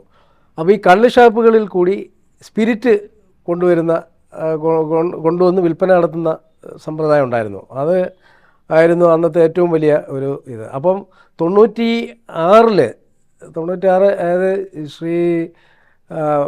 ശ്രീ EK നായനാർ മുഖ്യമന്ത്രിയും ശ്രീ ശിവദാസ മേനോൻ എക്സൈസ് മന്ത്രിയായിരിക്കുന്ന സമയത്ത് വലിയൊരു മദ്യ ദുരന്തമുണ്ടായി. അതാണ് കല്ലുവാതുക്കൽ മദ്യ ദുരന്തം. അതിലാണ് ഈ മണിച്ചൻ ഉൾപ്പെടെയുള്ള ആളുകളുടെ ഈ സ്പിരിറ്റ് കള്ളക്കടത്തും അതുമായി ബന്ധപ്പെട്ടുള്ള വലിയ മാഫിയ സംഘത്തിൻ്റെ പ്രവർത്തനങ്ങളുമൊക്കെ പുറത്തു വന്നത്. അപ്പോൾ ഈ കല്ലുവാതുക്കൽ മദ്യ ദുരന്ത നടക്കുന്ന സമയത്ത് ഈ വ്യാജ മദ്യം കുടിച്ച് ഒത്തിരി പേർ മരിക്കുകയും കുറേ ആളുകൾക്ക് കാഴ്ച നഷ്ടപ്പെട്ടു, വൈകല്യമുണ്ടായി. അതിൻ്റെ ഭാഗമായിട്ട് ഈ അന്നത്തെ തെക്കൻ തിരുവിതാംകൂറിലെ, അതായത് തെക്കൻ കേരളത്തിലെ ഏറ്റവും വലിയ സ്പിരിറ്റ് കടത്തിൻ്റെ ഒരു പ്രധാന കേന്ദ്രം ചിറയൻകീഴ് കേന്ദ്രീകരിച്ചാണെന്ന് അന്നത്തെ DIG ആയിരുന്ന ശ്രീ സിബി മാത്യൂസ് ഇത് കണ്ടെത്തി. അങ്ങനെ സിബി മാത്യൂസിൻ്റെ നേതൃത്വത്തിൽ പോലീസ് സംഘം ഈ ചിറയൻകീഴ് മേഖലകളിൽ പരിശോധന നടത്തിയപ്പോഴത്തേക്കാണ് പരിശോധന നടത്തി അന്ന് പ്രധാനപ്പെട്ട ആ പരിശോധനാ സംഘത്തിലുണ്ടായിരുന്ന ഒരാളാണ് കെ ജോഷുവ എന്ന് പറയുന്ന SP, പിന്നീട് SP ആയിട്ട് റിട്ടയർ ചെയ്ത ആൾ. ഇവരുടെ നേതൃത്വത്തിൽ നടത്തിയ പരിശോധനയിൽ ഈ മണിച്ചൻ്റെ വീടുമായി ബന്ധപ്പെട്ട് അയാളുടെ വീടിൻ്റെ പരിസരത്ത് മുഴുവൻ ടാങ്കുകളാണ്, വലിയ വലിയ ടാങ്കുകൾ കുഴിച്ച് അതിനകത്തെല്ലാം സ്പിരിറ്റ് കടത്തിയത് നിറച്ച് അത് പിന്നീട് ചാരായമാക്കി ഈ കള്ള് ഷാപ്പുകൾ വഴി വിൽപ്പന നടത്തുന്ന ഒരു രീതിയായിരുന്നു ഉണ്ടായിരുന്നത്. അങ്ങനെയാണ് അന്നത്തെ ആ സ്പിരിറ്റ് വേട്ട അത് കേരളമതി വളരെ വിശദമായ റിപ്പോർട്ട് ചെയ്തു. 4-5 ലക്കം പരമ്പര ഈ സ്പിരിറ്റ് കള്ളക്കടത്തുമായിട്ട് ബന്ധപ്പെട്ടും അതിൻ്റെ അണിയറയിൽ പ്രവർത്തിക്കുന്നവരുടെ എങ്ങനെയാണ് പ്രവർത്തനം എന്നുള്ളതിനെക്കുറിച്ചും എല്ലാം വിശദമാക്കി. എക്സൈസ് ഉദ്യോഗസ്ഥന്മാരുടെ സഹായം എങ്ങനെ അവർക്ക് കിട്ടുന്നു എന്നുള്ളതിനെക്കുറിച്ച് വിശദമായ റിപ്പോർട്ട് ചെയ്തു. അതിൻ്റെ അടിസ്ഥാനത്തിൽ അന്നത്തെ ഒരു പ്രധാനപ്പെട്ട, അതായത് ദക്ഷിണ മേഖല എക്സൈസ് ഡെപ്യൂട്ടി കമ്മീഷണറെ സർവീസിൽ നിന്ന് സസ്പെൻഡ് ചെയ്തു. ഈ കേരളത്തിൽ വന്ന എൻ്റെ ഈ റിപ്പോർട്ടിൻ്റെ അടിസ്ഥാനത്തിൽ ആ ഉദ്യോഗസ്ഥനെ സസ്പെൻഡ് ചെയ്തു. അതിന് അയാളുടെ കീഴിലോ താഴോട്ടുള്ള കുറച്ച് പേരെയും പിന്നീട് നടപടിയെടുത്തു. ഇത് അന്നത്തെ സ്പിരിറ്റ് വ്യാപകമായ രീതിയിൽ ഈ കള്ളക്കടത്ത് നടത്തുന്നതിന് എക്സൈസ് ഉദ്യോഗസ്ഥന്മാർ സഹായിച്ചു കൊടുക്കുന്നു. അതായത് അന്നത്തെ ഒരു രീതി, അതുപോലെ തന്നെ അന്ന് പോലീസും ഒരു രീതി ഉണ്ടായിരുന്നു. അതായത് സ്പിരിറ്റ് ലോറികൾ വരുന്നുവെന്ന് വിവരം കിട്ടിയാൽ ഉടൻ തന്നെ അന്നത്തെ ഒരു പ്രധാനപ്പെട്ട അഴിമതിക്കാരനായ ഒരു റൂറൽ SP ഉണ്ടായിരുന്നു, തിരുവനന്തപുരം റൂറൽ SP. ആ SP അന്ന് തിരുവനന്തപുരത്തുള്ള എല്ലാ റൂറൽ ജില്ലയിലുള്ള എല്ലാ സർക്കിൾ ഇൻസ്പെക്ടർമാരുടെയും DYSPമാരുടെയും SIമാരുടെയും മീറ്റിംഗ് അദ്ദേഹത്തിൻ്റെ ഓഫീസിൽ വിളിക്കും. അപ്പോൾ ഈ മീറ്റിംഗ് അവിടെ നടന്നുകൊണ്ടിരിക്കുമ്പോഴത്തേക്ക് സ്പിരിറ്റുകൾ കേരളത്തിലോട്ട് വരികയും അത് എത്തേണ്ട സ്ഥലങ്ങളിലെല്ലാം എത്തുകയും ചെയ്യും. അപ്പോൾ ഇതിന് അനുസരിച്ചുള്ളൊരു മാസപ്പടി അത് ഈ SPക്ക് കിട്ടുകയും ചെയ്യുമായിരുന്നു. ഇതേക്കുറിച്ച് വിവരം എനിക്ക് കിട്ടി. ഞാനതേക്കുറിച്ച് അന്വേഷിച്ചപ്പോഴത്തേക്കും അത് ശരിയാണ്. അപ്പോൾ ഈ പോലീസ് ഉദ്യോഗസ്ഥന്മാർക്കിടയിൽ തന്നെ ഇതേക്കുറിച്ച് വളരെ ചർച്ചയുണ്ടായി. ഈ സ്പിരിറ്റ് വരുന്ന ആഴ്ചകളിൽ, അത് ഓരോ ആഴ്ചയാണ് വരുന്നത്, ആ ആഴ്ചകളിൽ ഈ SP സ്ഥിരമായി ഉന്നത പോലീസ് ഉദ്യോഗസ്ഥന്മാരുടെ മീറ്റിംഗ് നടത്തുന്നു എന്നുള്ളൊരു വിവരം കിട്ടി. അത് വെച്ച് നമ്മൾ റിപ്പോർട്ട് കൊടുത്തു. അങ്ങനെ കേരളത്തിൽ ആ റിപ്പോർട്ട് വന്നു. അത് വലിയ ഇതുണ്ടാക്കി, ചർച്ചയുണ്ടാക്കി. ആ SP അവിടെ നിന്ന് മാറ്റുകയും ചെയ്തു. അങ്ങനെ ഒരു രസകരമായ സംഭവവും ഈ അന്വേഷണങ്ങൾക്കിടയിൽ ലഭിച്ചു എന്നുള്ളതാണ് വേറൊരു കാര്യം. പിന്നെ മറ്റൊരു കാര്യം, ഇത് കഴിഞ്ഞിട്ട് കുറേ ഏതാണ്ടൊരു 92 മുതൽ തന്നെ ഞാൻ പോലീസ് ബീറ്റും പിന്നെ കൈകാര്യം ചെയ്യാൻ തുടങ്ങി. അപ്പോൾ പോലീസിൻ്റെ പ്രവർത്തനങ്ങൾ സ്പെഷ്യലൈസ് ചെയ്യുന്ന തരത്തിലേക്ക് പ്രവർത്തനങ്ങൾ മാറ്റി. അപ്പോൾ അന്നത്തെ പ്രധാന പോലീസ് റിപ്പോർട്ട്, ക്രൈം റിപ്പോർട്ടിൻ്റെ സംഭവങ്ങളിലും ശക്തമായിട്ട് ചെയ്യാൻ കഴിഞ്ഞു. അന്ന് നടന്ന ഏറ്റവും വലിയൊരു കൊലപാതകത്തിൻ്റെ ഒരു കഥ പറയാം. ജഗതിയിൽ ആണ് ആ കൊലപാതകം നടന്നത്. ലക്ഷ്മി വധക്കേസ് എന്നാണ് ആ കൊലപാതകം അറിയപ്പെടുന്നത്. അത് ഭർത്താവ് തന്നെ ഭാര്യയെ കൊന്ന സംഭവമാണത്. അത് വളരെ നാടകീയമായ സംഭവങ്ങൾ അതിൻ്റെ പിന്നിലുണ്ടായിരുന്നു. അപ്പോൾ അന്നത്തെ ആ കൊലപാതകവുമായി ബന്ധപ്പെട്ട് ഏറ്റവും രസകരമായ റിപ്പോർട്ടുകൾ അന്ന് കേരളമതിയിലാണ് വന്നത്. മറ്റ് പത്രങ്ങൾക്കൊന്നും കൊടുക്കാൻ പറ്റാത്ത തരത്തിലുള്ള ഏറ്റവും പുതിയ വിവരങ്ങൾ ഈ പ്രതിയെക്കുറിച്ചുള്ളതായാലും പ്രതി പോയ വഴിയായാലും പ്രതി എങ്ങനെയാണെന്നുള്ളതും എല്ലാം കൊടുക്കാൻ പറ്റി. അങ്ങനെ അന്ന് കേരളമതിലെ പ്രസിദ്ധീകരിച്ച ഒരു റിപ്പോർട്ടിൻ്റെ അടിസ്ഥാനത്തിലാണ് ഈ പ്രതിയെ പിടിക്കാൻ തന്നെ പോലീസിന് കഴിഞ്ഞത്. അതായത് ഈ കൊലപാതകം കഴിഞ്ഞ ശേഷം പ്രതി ഓടിച്ചു കൊണ്ടുപോയ പ്രതിയുടെ ഒരു ഫിയറ്റ് കാറ് കരമനയ്ക്കടുത്തുള്ള ഒരു വർക്ക്ഷോപ്പിൽ കിടക്കുകയായിരുന്നു. അത് അവിടെ ഉണ്ടായിരുന്ന ഒരാൾ എന്നെ വിളിച്ചു പറഞ്ഞു, ഇങ്ങനെ ഈ പ്രതി ഉപയോഗിച്ച കാറാണ് ഇവിടെ കിടക്കുന്നത്, സംശയമുണ്ട്, നിങ്ങളൊന്ന് അന്വേഷിച്ച് ഇത് ചെയ്യാൻ പറഞ്ഞു. അപ്പോൾ ഞാൻ അന്നത്തെ അന്വേഷണ ഉദ്യോഗസ്ഥൻ അന്നത്തെ museum circle inspector George Joseph എന്ന് പറയുന്ന വളരെ മിടുക്കനായ ഒരു ഇൻവെസ്റ്റിഗേറ്റിംഗ് ഓഫീസറാണ്. അന്വേഷണാത്മക ഇതിൽ വളരെ മിടുക്ക് തെളിയിച്ചിട്ടുള്ള ഉദ്യോഗസ്ഥനാണ്. ഈ ജോർജ് ജോസഫുമായിട്ട് സംസാരിച്ചു. ഇങ്ങനെ ഒരു വണ്ടിയെ കള്ളതായിട്ട് സംശയമുണ്ടെന്ന് പറയുന്നു. ആ പുള്ളിയും അവിടെ പോകുന്നു. അത് ശരിക്കും ആ കാറ് ഈ പ്രതി ഉപയോഗിച്ച കാറ് തന്നെയാണ്. അതാണ് ഈ പ്രതിയിലേക്ക് ഈ സംഭവം എത്താനുള്ള ഒരു പ്രധാന തെളിവായിട്ട് വന്നത്. ഈ വാർത്ത ആ, ഈ അന്വേഷണ ഉദ്യോഗസ്ഥനായ ജോർജ് ജോസഫ് സ്ഥിരീകരിച്ചതോടുകൂടി എനിക്ക് അത് പിറ്റേ ദിവസത്തെ കേരളമുതൽ കൊടുക്കാൻ പറ്റി. അത് ഈ കേരളമുതൽ മാത്രമേ അന്ന് ആ വാർത്ത വന്നോളൂ. മറ്റു പത്രങ്ങൾക്കൊക്കെ അത് വലിയ ക്ഷീണമായി.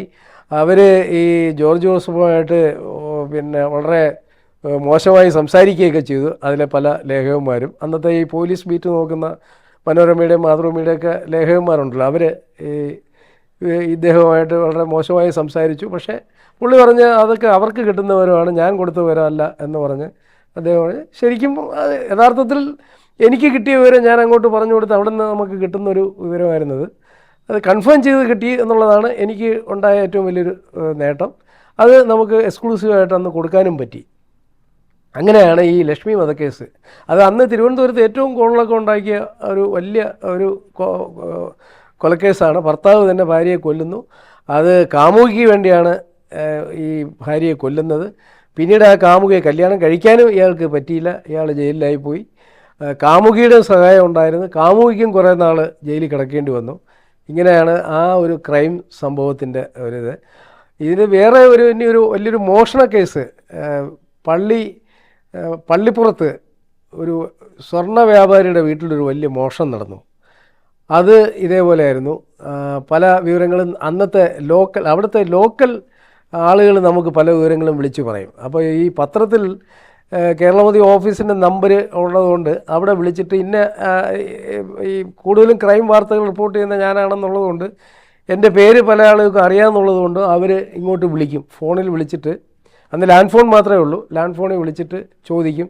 അപ്പോൾ എന്നെ കണക്ട് ചെയ്യും. അങ്ങനെ ഈ ലോക്കലായിട്ടുള്ള ആളുകൾ നമ്മൾക്ക് പല ഇൻഫർമേഷൻസും തരും. അങ്ങനെ ഇരിക്കുമ്പോഴാണ് 93 ചാരക്കേസ് ഉടലെടുക്കുന്നത്. അപ്പോൾ ചാരക്കേസ് അന്ന് മറിയം റഷീദ എന്ന് പറയുന്ന മാലി ഈ വനിത ഇവിടെ കേരളത്തിൽ വരികയും ഇവിടുത്തെ ISROയിലെ ചില ഉദ്യോഗസ്ഥന്മാരുമായിട്ട് ബന്ധപ്പെട്ട് ചാരപ്രവർത്തനം നടത്തി എന്നുള്ള വിവരം ലഭിക്കുകയും ചെയ്യുന്നത്. അപ്പോൾ അന്ന് കേരളത്തിലെ അന്ന് തിരുവനന്തപുരത്ത് ലാൻഡ് ഓർഡർ DIG ആയിരുന്ന ശ്രീ രമൺ ശ്രീവാസ്തവയ്ക്ക് ഈ കേസുമായിട്ട് ബന്ധം ഉണ്ടായിരുന്നു എന്നുള്ള ഒരു വിവരം, ഈ മാലി വനിത മറിയം റഷീദുമായിട്ട് ബന്ധമുണ്ട് എന്നുള്ളൊരു വിവരം കിട്ടി. അത് കേരളമുദി അത് പേര് കൊടുക്കാതെ, പോലീസ് ഉദ്യോഗസ്ഥൻ്റെ പേര് കൊടുക്കാതെ ഇത് പ്രസിദ്ധപ്പെടുത്തി. ഒരു ഉന്നത പോലീസ് ഉദ്യോഗസ്ഥന് ബന്ധമുണ്ട് എന്ന് പറഞ്ഞു. അപ്പോൾ ഞാനങ്ങനെ ഒരു റിപ്പോർട്ട് തയ്യാറാക്കി. അപ്പോൾ അന്നത്തെ നമ്മുടെ ചീഫ് എഡിറ്റർ ശ്രീ MS മണി സാറുമായിട്ട് ഇതേക്കുറിച്ച് ചർച്ച ചെയ്തു. അപ്പോൾ സാറ് ചോദിച്ചു, എന്തുകൊണ്ട് ഈ ഉന്നത പോലീസ് ഉദ്യോഗസ്ഥൻ എന്ന് പറയുന്നതിന് പകരം ആ ഉന്നത പോലീസ് ഉദ്യോഗസ്ഥൻ്റെ പേര് കൊടുക്കുന്നതിൽ എന്താണ് പ്രശ്നം എന്ന് ചോദിച്ചു. അത് സുബൈറിന് വിശ്വാസമുണ്ടോ ഈ ഉദ്യോഗസ്ഥനാണ് എന്നുള്ളതിൽ? ഞാൻ പറഞ്ഞു, എനിക്ക് കിട്ടിയ എൻ്റെ സോഴ്സ് എന്നെ ഒരിക്കലും ചതിക്കില്ല, എനിക്ക് കിട്ടിയത് വളരെ വിശ്വസനീയമായ ഒരു വിവരമാണ്, അതിൽ രമേശ് ശ്രീവാസ്തവയുടെ പേരാണ് കേൾക്കുന്നത് എന്ന് പറഞ്ഞു. എന്നാൽ പിന്നെ നമുക്ക് അങ്ങനെ തന്നെ കൊടുക്കാം എന്ന് പറഞ്ഞ് സാറ് ഞാൻ ഈ ഉന്നത പോലീസ് ഉദ്യോഗസ്ഥനെന്ന് എഴുതിയിരുന്ന ഭാഗം വെട്ടിയിട്ട് അവിടെ ശ്രീ രമൺ ശ്രീവാസ്തവയുടെ പേര് എഴുതി ചേർത്ത് അന്ന് കേരളമുദിയിൽ അത് വലിയ വാർത്തയൊന്നും ആയിട്ടല്ല, ഒന്നാം പുറത്ത് താഴെ ഒരു 4 കോളത്തിൽ ആയിട്ട് ഒരു വാർത്ത കൊടുത്തു. പക്ഷേ അത് പിറ്റേ ദിവസം കാട്ടുതീ പോലെ ഭയങ്കര സ്ഫോടനാത്മകമായ വിഷയമായിട്ട് മാറി. രാഷ്ട്രീയ രംഗത്ത് വലിയ വിഷയമായി. പിന്നീടത് CBI ചാരക്കേസിൻ്റെ അന്വേഷണത്തിന് വന്നു. ഇവിടെ നിന്ന് പല പത്രപ്രവർത്തകരും മാലിയിൽ പോയി, പലരും അഹമ്മദാബാദിൽ പോയി. അഹമ്മദാബാദിൽ അന്ന് ഇവിടുത്തെ 2 ISROയിൽ 2 ഉദ്യോഗസ്ഥന്മാരെ ഇവിടെ നിന്ന് സ്ഥലം മാറ്റിയിരുന്നു. അവർക്കിതിനകത്തുള്ള പങ്ക് എന്തൊക്കെയായിരുന്നു എന്നുള്ളത് അന്വേഷിച്ചു. അപ്പോൾ ഈ അറസ്റ്റുകൾ നിരവധി പേരെ അറസ്റ്റ് ചെയ്തു. ശ്രീ രമൺ ശ്രീവാസ്തവയെ അറസ്റ്റ് ചെയ്തു. അദ്ദേഹത്തെ മദ്രാസിൽ ചെന്നൈയിലുള്ള പൂനമല്ലി ജയിലിലാണ് കൊണ്ടുപോയത്. അവിടെ വെച്ചിട്ടാണ് ചോദ്യം ചെയ്യൽ ഉണ്ടായത്. അന്ന് നമ്മുടെ ചീഫ് എഡിറ്റർ ശ്രീ മണിസാറ് എന്നെ മദ്രാസിൽ പോകാൻ പറഞ്ഞു. ഈ വിവരങ്ങളെല്ലാം വിശദമായി അന്വേഷിച്ച് അവിടെ നിന്ന് റിപ്പോർട്ട് ചെയ്യാൻ പറഞ്ഞു. ഞാൻ അവിടെ മദ്രാസിൽ പോയി. അവിടുത്തെ CBIയിലുള്ള മലയാളികളായ 2-3 ഉദ്യോഗസ്ഥന്മാർ അവിടുത്തെ ചോദ്യം ചെയ്യലും അതുമായി ബന്ധപ്പെട്ടുള്ള മറ്റ് വിശദാംശങ്ങളും തന്നു. അതെല്ലാം കേരളത്തിൽ വളരെ വിശദമായ റിപ്പോർട്ടുകളായിട്ട് പിന്നീട് പ്രസിദ്ധപ്പെടുത്തി. അതൊരു വലിയ അനുഭവം തന്നെയായിരുന്നു. ഇതേ തുടർന്ന് ചാരക്കേസിൻ്റെ ഇതുമായി ബന്ധപ്പെട്ട് രാഷ്ട്രീയ രംഗത്ത് വളരെ കോളിളക്കം ഉണ്ടാക്കി. അന്ന് ശ്രീ കെ കരുണാകരനാണ് മുഖ്യമന്ത്രി. അന്ന് കെ കരുണാകരനെ നേതൃസ്ഥാനത്ത് നിന്ന് മാറ്റണമെന്ന് കോൺഗ്രസ്സിൽ തന്നെ രണ്ട് വിഭാഗം, അതായത് കരുണാകരൻ ഗ്രൂപ്പും ആൻ്റണി ഗ്രൂപ്പും അന്ന് പ്രബലമായിട്ടുണ്ടായിരുന്ന സമയമായിരുന്നു. ആൻ്റണി ഗ്രൂപ്പ് ശ്രീ ഉമ്മൻചാണ്ടിയുടെ നേതൃത്വത്തിൽ അതിശക്തമായ നിലപാടെടുത്ത് പാർട്ടിക്കുള്ളിൽ കരുണാകരനെതിരെ ഇതൊരു ആയുധമാക്കി മാറ്റി ചാരക്കേസ്. അപ്പോൾ പ്രധാന ആവശ്യം, അന്ന് പ്രതിപക്ഷം ഉന്നയിച്ച പ്രധാന ആവശ്യം രമൺ ശ്രീവാസ്തവയെ സർവീസിൽ സസ്പെൻഡ് ചെയ്യണം എന്നുള്ളതായിരുന്നു. അപ്പോൾ അറസ്റ്റ് നടന്നതോടുകൂടി രമൺ ശ്രീവാസ്തവയെ സസ്പെൻഡ് ചെയ്തു. പക്ഷേ അറസ്റ്റിന് മുമ്പ് തന്നെ രമൺ ശ്രീവാസ്തവയെ മാറ്റണം എന്ന് ആവശ്യപ്പെട്ടെങ്കിലും കരുണാകരൻ അത് ചെയ്തില്ല. അത് വലിയ വലിയ രാഷ്ട്രീയ കോളിളക്കം ഉണ്ടാക്കി. അങ്ങനെ അവസാനം കരുണാകരന് മുഖ്യമന്ത്രി സ്ഥാനത്ത് നിന്ന് രാജിവെക്കേണ്ടി വന്നു ആ സംഭവവുമായി ബന്ധപ്പെട്ട്. അങ്ങനെയാണ് ശ്രീ എ കെ ആൻ്റണി കേന്ദ്ര കോൺഗ്രസ് ഹൈക്കമാൻഡിൻ്റെ നിർദ്ദേശപ്രകാരം പ്രത്യേക വിമാനത്തിൽ ഇവിടെ വന്ന് സത്യപ്രതിജ്ഞ ചെയ്യുന്ന സംഭവം. ഞാനിപ്പോഴും വിശ്വസിക്കുന്നത് ഈ ചാരപ്രവർത്തനം അന്ന് നടന്നു എന്നുള്ളതാണ്. പക്ഷേ പിന്നീട് അതിനകത്ത് ഈ ചാരക്കേസിൻ്റെ ഈ വിഷയത്തിലൊരു വഴിത്തിരിവുണ്ടായത്, ഞാൻ ആരുടെയും പേരൊന്നും പറയുന്നില്ല, കാരണം ആ കേസിൻ്റെ ഒരു ഇത് കഴിഞ്ഞു. അപ്പോൾ അതിന് നഷ്ടപരിഹാരം കൊടുത്തു, അതിൻ്റെ പ്രതികൾക്ക് നഷ്ടപരിഹാരം കൊടുത്തു, വിക്ടിംസിന്, അങ്ങനെയൊക്കെയുള്ള ഒരുപാട് വിഷയങ്ങൾ പിന്നീട് ഉണ്ടായി. അവരിൽ പലരും പിന്നെ അവർ വലിയ സത്യസന്ധരും അങ്ങനെയൊക്കെയുള്ള ആളുകളായിട്ടൊക്കെ മാറി. അപ്പോൾ ഞാൻ അതിനെക്കുറിച്ച് ആ ഭാഗത്തോട്ടൊന്നും പോകുന്നില്ല. പക്ഷേ ഇപ്പോഴും ഈ ചാരപ്രവർത്തനം നടന്നു എന്ന് ഉള്ളത് ഒരു സത്യമാണ്. ആ സത്യത്തിൽ ഞാനിപ്പോഴും വിശ്വസിക്കുന്നു. അന്ന് എനിക്ക് ഈ വാർത്തകൾ തന്ന പോലീസ് ഓഫീസേഴ്സിൽ പല ആളുകളും ഇപ്പോഴും ജീവിച്ചിരിപ്പുണ്ട്. അവരിൽ പലരും ഇപ്പോഴും ആ നിലപാട് തന്നെയാണ്, ആ നിലപാടിൽ ഉറച്ചു നിൽക്കുകയാണ്. പക്ഷേ അത് ഈ രാഷ്ട്രീയമായിട്ട് പിന്നത് പല രീതിയിലേക്ക് മാറിയപ്പോൾ ആ ചാരക്കേസിൻ്റെ ഇത് മാറി. പക്ഷേ അതിനകത്തൊരു വഴിത്തിരിവുണ്ടായ ഒരു സംഭവം ഞാൻ പറയാം. അതായത് അന്നത്തെ CBIയുടെ ഡയറക്ടർ എന്ന് പറയുന്ന രാമറാവു എന്ന് പറയുന്ന ഒരു ആന്ധ്രാപ്രദേശ് ിലുള്ള ആളാണ്, IPS ഉദ്യോഗസ്ഥനാണ്, അന്ന് CBIയുടെ ഡയറക്ടറായിരുന്നത്. അപ്പോൾ ഇയാളൊരു രാത്രിയിൽ പ്രത്യേക വിമാനത്തിൽ തിരുവനന്തപുരത്ത് വരുന്നു ഈ കേസിൻ്റെ അന്വേഷണവുമായി ബന്ധപ്പെട്ട്. അത് വന്നതോടുകൂടി ഈ കേസിൻ്റെ സ്വഭാവം മൊത്തം മാറി. അതിൽ പിന്നെ അന്വേഷണം നടത്തിയ ഉദ്യോഗസ്ഥന്മാരെല്ലാം ചാരപ്രവർത്തനം നടന്നില്ല എന്ന് തെളിയിക്കാൻ വേണ്ടിയുള്ള ഒരു പ്രവർത്തനമാണ് അന്ന് ഉണ്ടായത്. അന്ന് കേന്ദ്രത്തിൽ ഉള്ള ഒരു പ്രമുഖനായ, ആന്ധ്രാപ്രദേശിൽ നിന്നുള്ള പ്രമുഖനായ നേതാവിൻ്റെ മകൻ ഈ ചാരക്കേസുമായി ബന്ധപ്പെട്ട് അതിൽ പങ്കുണ്ടായിരുന്ന ഒരാളുണ്ടായിരുന്നു. അപ്പോൾ അതാണ് ഈ കേസ് ഈ വഴിത്തിരിവിലേക്ക് മാറുന്നതും പിന്നെ ഇത് ചാരപ്രവർത്തനം അല്ല എന്നുള്ള രീതിയിലേക്ക് CBIക്ക് റിപ്പോർട്ട് കൊടുക്കേണ്ടി വന്നതുമൊക്കെ ആയ സംഭവങ്ങൾ. അതൊക്കെ രാഷ്ട്രീയമായി വളരെ വളരെ ഇതാണ്. അത് അന്നത്തെ ഏറ്റവും പ്രധാനപ്പെട്ട രാഷ്ട്രീയ നേതാക്കളുടെ ഒരാളുടെ മകനാണ് ഈ ആന്ധ്രാപ്രദേശിലുള്ള ഒരാൾ. അത് അന്ന് വളരെ വിശദമായിട്ട് അന്ന് പത്രങ്ങളിലെല്ലാം കേരളത്തിലും വളരെ വിശദമായ റിപ്പോർട്ടാണ് വന്നത്. നമ്മളിപ്പോൾ ഈ വ്യക്തികളുടെ പേരുകൾ ഇപ്പോൾ അതിനകത്ത് പ്രസക്തി ഇല്ലാത്തതുകൊണ്ട് ആണ് ഞാൻ വ്യക്തികളുടെ പേര് ഇപ്പോൾ പറയാതിരിക്കുന്നത്. ഞാൻ 1986 മുതലാണ് നിയമസഭയിൽ റിപ്പോർട്ടിങ്ങിന് പോകുന്നത്. അപ്പോൾ അന്ന് നിയമസഭ എന്ന് പറയുന്നത് നമ്മുടെ സെക്രട്ടേറിയറ്റിൻ്റെ ഭാഗമായിട്ടുള്ള പഴയ നിയമസഭയിലാണ് അന്ന് ഇത്. അപ്പോൾ അന്നത്തെ ഏറ്റവും വലിയ ഈ രസകരമായ എന്ന് പറയുന്നത് നമ്മളെ പത്രപ്രവർത്തകരും നിയമസഭാ സാമാജികരും ഇരിക്കുന്നതിന് വലിയ അകലമില്ലായിരുന്നു. ഇന്നത്തെ പുതിയ നിയമസഭയിലാണ് ഈ അകലം വന്നത്. അപ്പോൾ നമുക്ക് ഈ നിയമസഭയിൽ ഈ നിയമസഭാ സാമാജികരുമായിട്ട് ഒരു വ്യക്തിബന്ധം ഉണ്ടാക്കുന്നതിന് വളരെ എളുപ്പം സാധിച്ചിരുന്ന ഒരു ഇതായിരുന്നു ഈ പഴയ നിയമസഭ. പിന്നെ അവിടുത്തെ ലോബിയും വളരെ രസകരമായാണ്. കാരണം നമുക്കെല്ലാം പോയി ഇവരുമായിട്ട് മന്ത്രിമാരായാലും മുഖ്യമന്ത്രി ആയാലും ഇവരെല്ലാം ഈ ലോബിയിലൊക്കെ വരും. അല്ലെങ്കിൽ മുഖ്യമന്ത്രിയുടെ ഓഫീസ് ചെയ്യുന്ന തൊട്ടടുത്താണ്, അവിടെ ചെല്ലാം.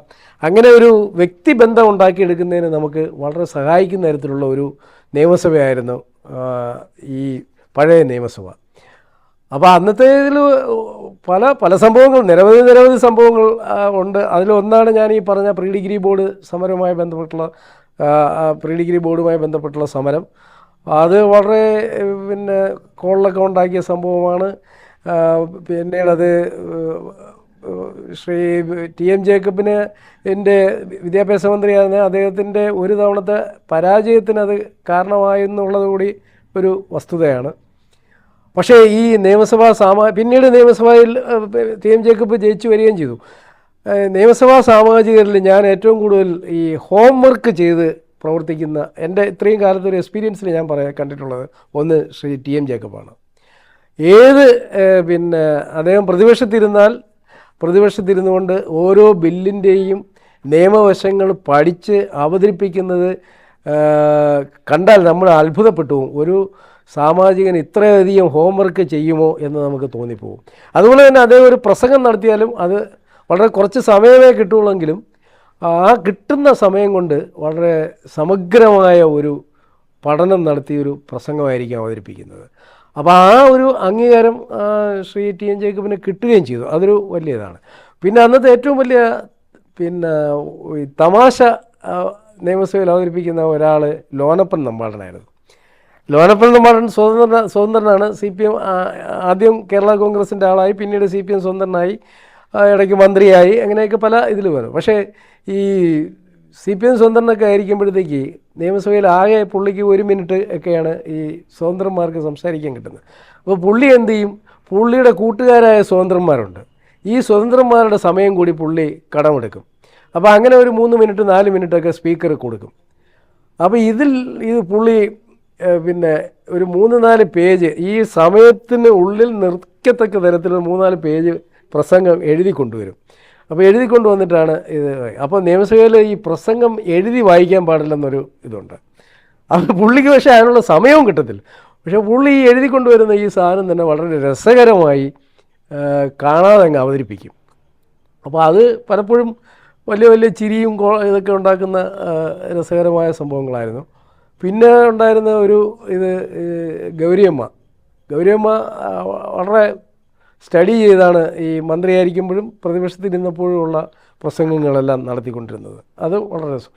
പിന്നെയുള്ളത് മുഖ്യമന്ത്രിയായിരുന്നു ശ്രീ EK നായനാർ എപ്പോൾ പ്രസംഗിക്കാൻ എഴുന്നേറ്റാലും വളരെ തമാശ ഉണ്ടാവും. നമുക്ക് ചിരിക്കാനും അതുപോലെ തന്നെ ആ തമാശകൾ രസകരമായി ബോക്സ് ന്യൂസായിട്ട് കൊടുക്കാനും വളരെ എളുപ്പത്തിൽ കഴിയുമായിരുന്നു. അങ്ങനെ ഉള്ള രസകരമായ സംഭവങ്ങളുണ്ട്. പിന്നെ ഈ അതായത് ഏതാണ്ട് ഒരു 2014 വരെ ഞാൻ നിയമസഭാ റിപ്പോർട്ടിങ്ങിന് പോവുമായിരുന്നു. 2014 ശേഷം കേരളമുതലെ തിരുവനന്തപുരം ബ്യൂറോ ചീഫായി മാറിയതിന് ശേഷം പിന്നെ അങ്ങനെ അങ്ങ് നിയമസഭ റിപ്പോർട്ടിങ്ങിനായിട്ട് ഔദ്യോഗികമായ റിപ്പോർട്ടിങ്ങിന് പോകില്ല. 2014 നിർത്തിയതിന് ശേഷം ഇടയ്ക്കിടയ്ക്ക് പോവും. അവിടെ രാഷ്ട്രീയ നേതാക്കളുമായിട്ടുള്ള ബന്ധങ്ങൾ നിലനിർത്തുന്നതിന് വേണ്ടിയും.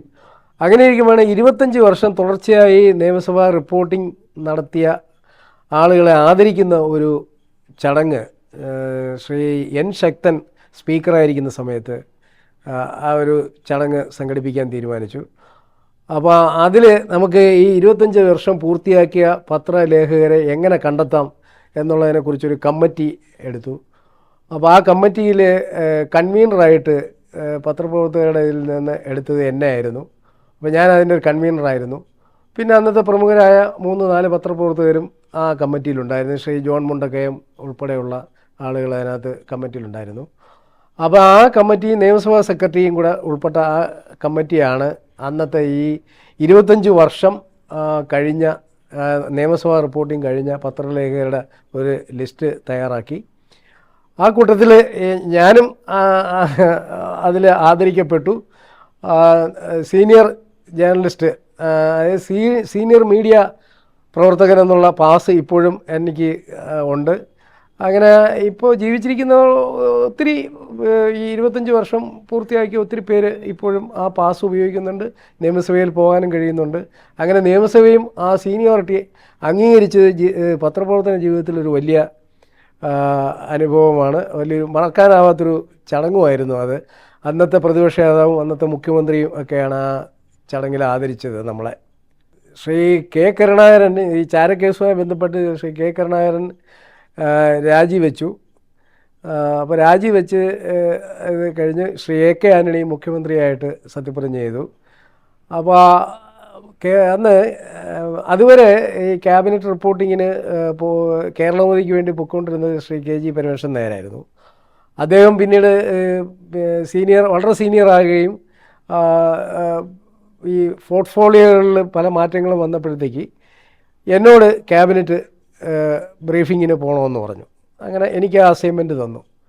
അപ്പോൾ ശ്രീ AK ആൻ്റണി മുഖ്യമന്ത്രിയായിരിക്കുന്ന ആ കാലത്താണ് ഞാൻ ക്യാബിനറ്റ് ബ്രീഫിംഗ് എന്ന് പറയുന്ന അതിലേക്ക് ചെല്ലുന്നത്. അപ്പം ഞാൻ ചെല്ലുമ്പോൾ എന്നെക്കാളും അന്ന് മുതിർന്ന പല മാധ്യമപ്രവർത്തകരും ക്യാബിനറ്റ് ബ്രീഫിംഗ് റിപ്പോർട്ട് ചെയ്യാനായിട്ട് വരാറുണ്ട്. അപ്പോൾ ആദ്യത്തെ ഒരു 3-4 മാസം കഴിഞ്ഞപ്പോൾ ഈ മുഖ്യമന്ത്രിയുടെ ഓഫീസിനോട് ചേർന്നുള്ള ഒരു കോൺഫറൻസ് ഹാളിലാണ് അന്ന് ഈ ക്യാബിനറ്റ് ബ്രീഫിംഗ് നടന്നുകൊണ്ടിരിക്കുന്നത്. അപ്പോൾ അവിടെയുള്ള ഈ സെക്യൂരിറ്റി ഉദ്യോഗസ്ഥന്മാർക്കെല്ലാം എന്നെ നന്നായിട്ട് അറിയാം. അവരുമായിട്ടെല്ലാം ഞാൻ വളരെ സൗഹൃദം കാണിച്ചു. കാരണം എപ്പോൾ വേണമെങ്കിലും സെക്രട്ടേറിയറ്റിൽ നിന്ന് കയറാനും ഇറങ്ങാനും പോകാനും വരാനും ഒക്കെ അവരുമായിട്ടുള്ളൊരു സൗഹൃദം ഉണ്ടെങ്കിലേ പറ്റത്തുള്ളൂ എന്ന് മനസ്സിലാക്കിയിട്ട് ഞാനത് ചെയ്തു. അപ്പോൾ മുഖ്യമന്ത്രിയുടെ പേഴ്സണൽ സെക്യൂരിറ്റി ഓഫീസർ ഒരു പോലീസ് ഉദ്യോഗസ്ഥനാണ്. അപ്പോൾ അങ്ങനെ ഒരു 3-4 മാസം കഴിഞ്ഞപ്പോഴത്തേക്ക് ഈ സീറ്റുകളിൽ നമ്മൾ പതുക്കെ ഒന്ന് ക്രാബ് ചെയ്യുമല്ലോ, ഒന്ന് നുഴഞ്ഞു കയറാനൊരു ശ്രമം നമ്മൾ പത്രപ്രവർത്തകരൊക്കെ നടത്തും. ആ കൂട്ടത്തിൽ ഞാനും ഒരു ശ്രമം നടത്തി. മുഖ്യമന്ത്രി ഇരിക്കുന്നതിൻ്റെ ഇടത് ഭാഗത്തുള്ള ആദ്യത്തെ കസേര ഞാനങ്ങ് പിടിച്ചു. അപ്പോൾ അത് എടുത്തത് വേറൊന്നുമല്ല, അത് ഇച്ചിരി നേരത്തെ പോയി ആദ്യത്തെ ദിവസങ്ങളിൽ ഇരിക്കുമായിരുന്നു ആദ്യത്തെ ഇതിൽ. പിന്നീട് ഇപ്പം ഞാൻ അല്പം വൈകിപ്പോയാലും ആ കസേര ഈ സെക്യൂരിറ്റി ഉദ്യോഗസ്ഥൻ അവിടെ ബുക്ക് ചെയ്ത് വയ്ക്കുമായിരുന്നു. ഞാനില്ലെങ്കിൽ ഒരു പാഡെങ്കിലും കൊണ്ട് അവിടെ വെച്ച് ഇത് ചെയ്യും. കാരണം അവർക്കും അതൊരു സൗകര്യമായിരുന്നു. കാരണം ഈ മുഖ്യമന്ത്രിയുടെ ഏറ്റവും തൊട്ടടുത്തിരിക്കുന്ന പത്രലേഖകർ വളരെ വിശ്വസ്തരായിരിക്കണം. അല്ലെങ്കിൽ ഏതെങ്കിലും സമയത്ത് ഏതെങ്കിലും രീതിയിൽ പ്രതികരിക്കുകയാണെങ്കിൽ അത് സുരക്ഷാ വീഴ്ചയുണ്ടാകും. അത് അവരെയും സംബന്ധിച്ച് അവർക്കും ഒരു ഇതുണ്ട് എന്നുള്ളത് കൊണ്ട് ആ സീറ്റിൽ ഇടതുവശത്തുള്ള ആദ്യത്തെ സീറ്റിൽ ഞാനും വലതുവശത്തുള്ള ആദ്യത്തെ സീറ്റിൽ അന്നത്തെ അന്നത്തെ മാതൃഭൂമിയുടെ സ്പെഷ്യൽ കറസ്പോണ്ടൻറ്റ് ശ്രീ ജി ശേഖരൻ നായരും ആണ് ഇരിക്കുന്നത്. അപ്പോൾ ഇത് ഞങ്ങൾ രണ്ടും ഇരിക്കുന്നത് ഇവർക്കും അതൊരു വലിയ സൗകര്യമായതുകൊണ്ടും അവർക്കും ഒരു സുരക്ഷാ സംരക്ഷണം ഉണ്ട് എന്നുള്ള ഒരു ഇതുള്ളത് കൊണ്ടുണ്ട്. പിന്നെ അന്ന് മുതൽ ഇങ്ങോട്ട് വന്ന എല്ലാ മുഖ്യമന്ത്രിമാരുടെയും അതായത് ശ്രീ പിണറായി വിജയൻ മുഖ്യമന്ത്രി ആയപ്പോൾ ക്യാബിനറ്റ് ബ്രീഫിംഗ് ഇല്ലായിരുന്നു. അതുകൊണ്ട് ഞാൻ അതിൽ നിന്ന് ഒഴിവായി. അതിന് തൊട്ട് മുമ്പ് വരെയുള്ള എല്ലാ മുഖ്യമന്ത്രിമാരുടെയും പത്രസമ്മേളനം ക്യാബിനറ്റ് ബ്രീഫിങ്ങിന് ഞാനായിരുന്നു കേരളമോദിക്ക് വേണ്ടി പോയിരുന്നത്.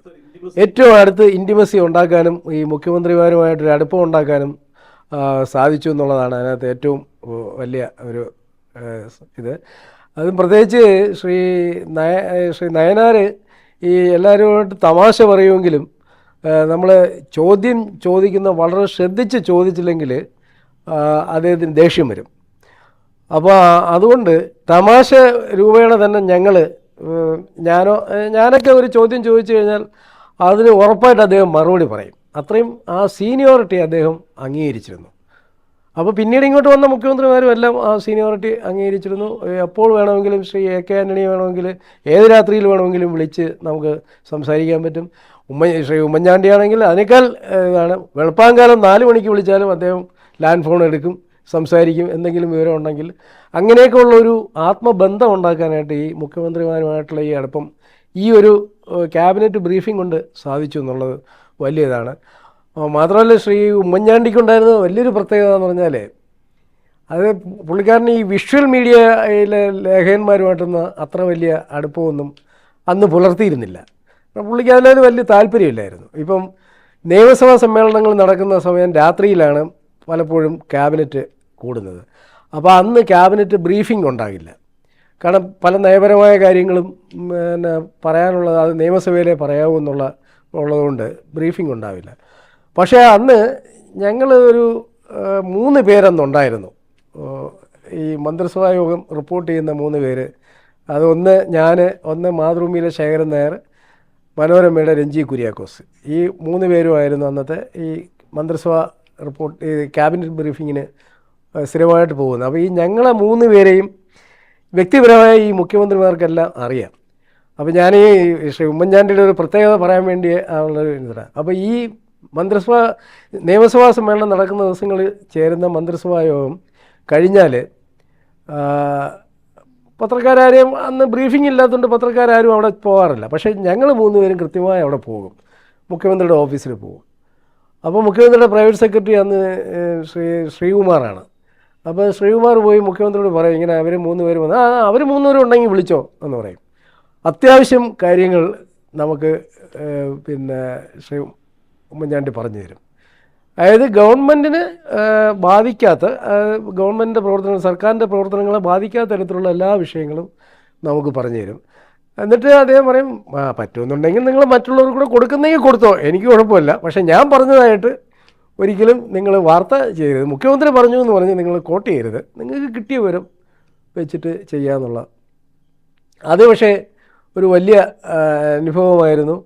അതേപോലെ തന്നെ ശ്രീ ബേബി ജോൺ, അപ്പോൾ നയനാർ മുഖ്യമന്ത്രിയായിരിക്കുന്ന സമയത്ത് ബ്രീഫിങ്ങിന് ബേബി ജോണെ കൂടെ വരുമായിരുന്നു. അത് പാർട്ടി തന്നെ നിയോഗിച്ച ഒരു ഇതാണ്. കാരണം ബേബി ജോൺ കൂടി വരണം. കാരണം നയനാർ ചിലപ്പോൾ എന്തെങ്കിലുമൊക്കെ വിളിച്ച് പറഞ്ഞു കഴിഞ്ഞാൽ അത് ദോഷകരമായി മാറും. അപ്പോൾ അങ്ങനെ എന്തെങ്കിലും ഉണ്ടെങ്കിൽ അത് ഉടനെ തിരുത്താൻ വേണ്ടി ബേബി ജോൺ അറിയാമല്ലോ, വളരെ തന്ത്രശാലിയും അന്നത്തെ കിസിഞ്ചർ, കേരള രാഷ്ട്രീയത്തിലെ കിസിഞ്ചർ എന്നാണ് അറിയപ്പെടുന്നത്. അപ്പോൾ ബേബി ജോൺ, അപ്പോൾ ഈ ഒരു സീറ്റിലിരിക്കുന്നത് കൊണ്ട് ഈ ബേബി സാറുമായിട്ട് എനിക്കൊരു നല്ല ബന്ധം ഉണ്ടാക്കാൻ കഴിഞ്ഞു. അപ്പോൾ അത്യാവശ്യം ഈ ബ്രീഫിങ്ങിൽ ഇല്ലാത്ത ചില വിവരങ്ങളുണ്ട്, അത് നമുക്ക് രഹസ്യമായിട്ട് കിട്ടുന്ന ആണ്. അപ്പോൾ അത് മന്ത്രിമാരിൽ നിന്നേ നമുക്ക് കിട്ടത്തുള്ളൂ. അപ്പോൾ അത് ഈ വ്യക്തിബന്ധം ഉള്ളതുകൊണ്ട് ഞാൻ നേരെ ബേബി സാറിൻ്റെ മുറിയിൽ ചെല്ലും. ബേബി സാറിൻ്റെ മുറിയിൽ ചെന്നാൽ ബേബി സാറിൻ്റെ അന്നത്തെ അഡീഷണൽ പ്രൈവറ്റ് സെക്രട്ടറി ഒരു മാത്യു ഉണ്ടായിരുന്നു. മാത്യു തന്നെ നേരെ ബേബി സാറിൻ്റെ പ്രൈവറ്റ് റൂമുണ്ട് അകത്ത്, ആ മുറിയിലേക്ക് കൊണ്ടുപോകും. ബേബി സാറ് സീറ്റിൽ നിന്ന് എഴുന്നേറ്റ് ഈ മുറിയിൽ വരും. അത്യാവശ്യം രഹസ്യ വിവരങ്ങളെല്ലാം അദ്ദേഹം തരും. അദ്ദേഹം മരിച്ചു പോയതുകൊണ്ടാണ് ഞാൻ ഇത് പറയുന്നത്. കാരണം ജീവിച്ചിരിക്കുന്ന മന്ത്രിമാരിപ്പോൾ ഒരുപാട് പേരുണ്ട്, അവരുമായിട്ട് ഇതുപോലെ ആത്മബന്ധം ഉണ്ടായിരുന്നു. അവരിതുപോലെ ക്യാബിനറ്റ് രഹസ്യങ്ങൾ പലതും ചോർത്തി തരും. അത് പിന്നീട് വലിയ കോളൊക്കെ ഉണ്ടാക്കിയ സംഭവങ്ങളും ഉണ്ടായിട്ടുണ്ട്. അപ്പോൾ അതുകൊണ്ട് അവരുടെ പേരുകൾ ഞാൻ പറയാത്തത് അതുകൊണ്ടാണ്. ഈ ബേബി സാറും ഇവരെല്ലാം മരിച്ചു പോയതുകൊണ്ടാണ് ഞാനത് പറഞ്ഞത്. പിന്നെ അതുപോലെ തന്നെ ഇപ്പോഴും ഈ മന്ത്രിമാരിൽ തന്നെ ശ്രീ വി കെ രാജൻ അന്ന് ഞാനുമായിട്ട് ഒരു വലിയ ആത്മബന്ധം തന്നെ ഉണ്ടായിരുന്നു. കേരളമോദിയിൽ ജോലി ചെയ്തുകൊണ്ടുള്ളതിൻ്റെ ഒരു ബന്ധമാണ് ഇത്. വി കെ രാജൻ അന്ന് കൃഷിമന്ത്രിയായിരുന്നു. അപ്പോൾ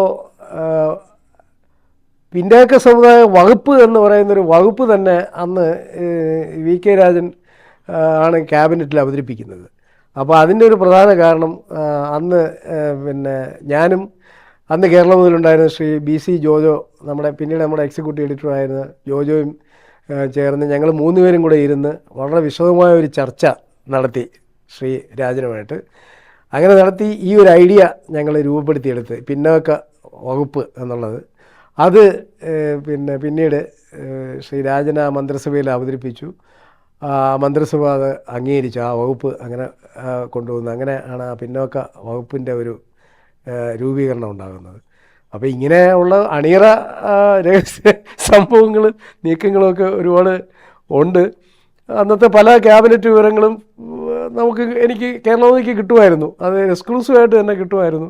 അങ്ങനെയുള്ള ആത്മബന്ധം പല മന്ത്രിമാരുമായിട്ടും ഉണ്ടായിരുന്നു എന്നുള്ളതാണ് പത്രപ്രവർത്തകരുടെ ഏറ്റവും വേണ്ട അത്യാവശ്യം എന്ന് പറഞ്ഞാൽ ഈ ഒരു ബന്ധം ഉണ്ടാക്കിയെടുക്കുക എന്നുള്ളതാണ്. ഇന്നിപ്പോൾ ഒരുപാട് പല പത്രപ്രവർത്തകരും ചെയ്യുന്നത് ഫോണിൽ കൂടിയുള്ള പത്രപ്രവർത്തനമാണ് നടത്തുന്നത്. അവരെ പോയി നേരിട്ട് കാണുക.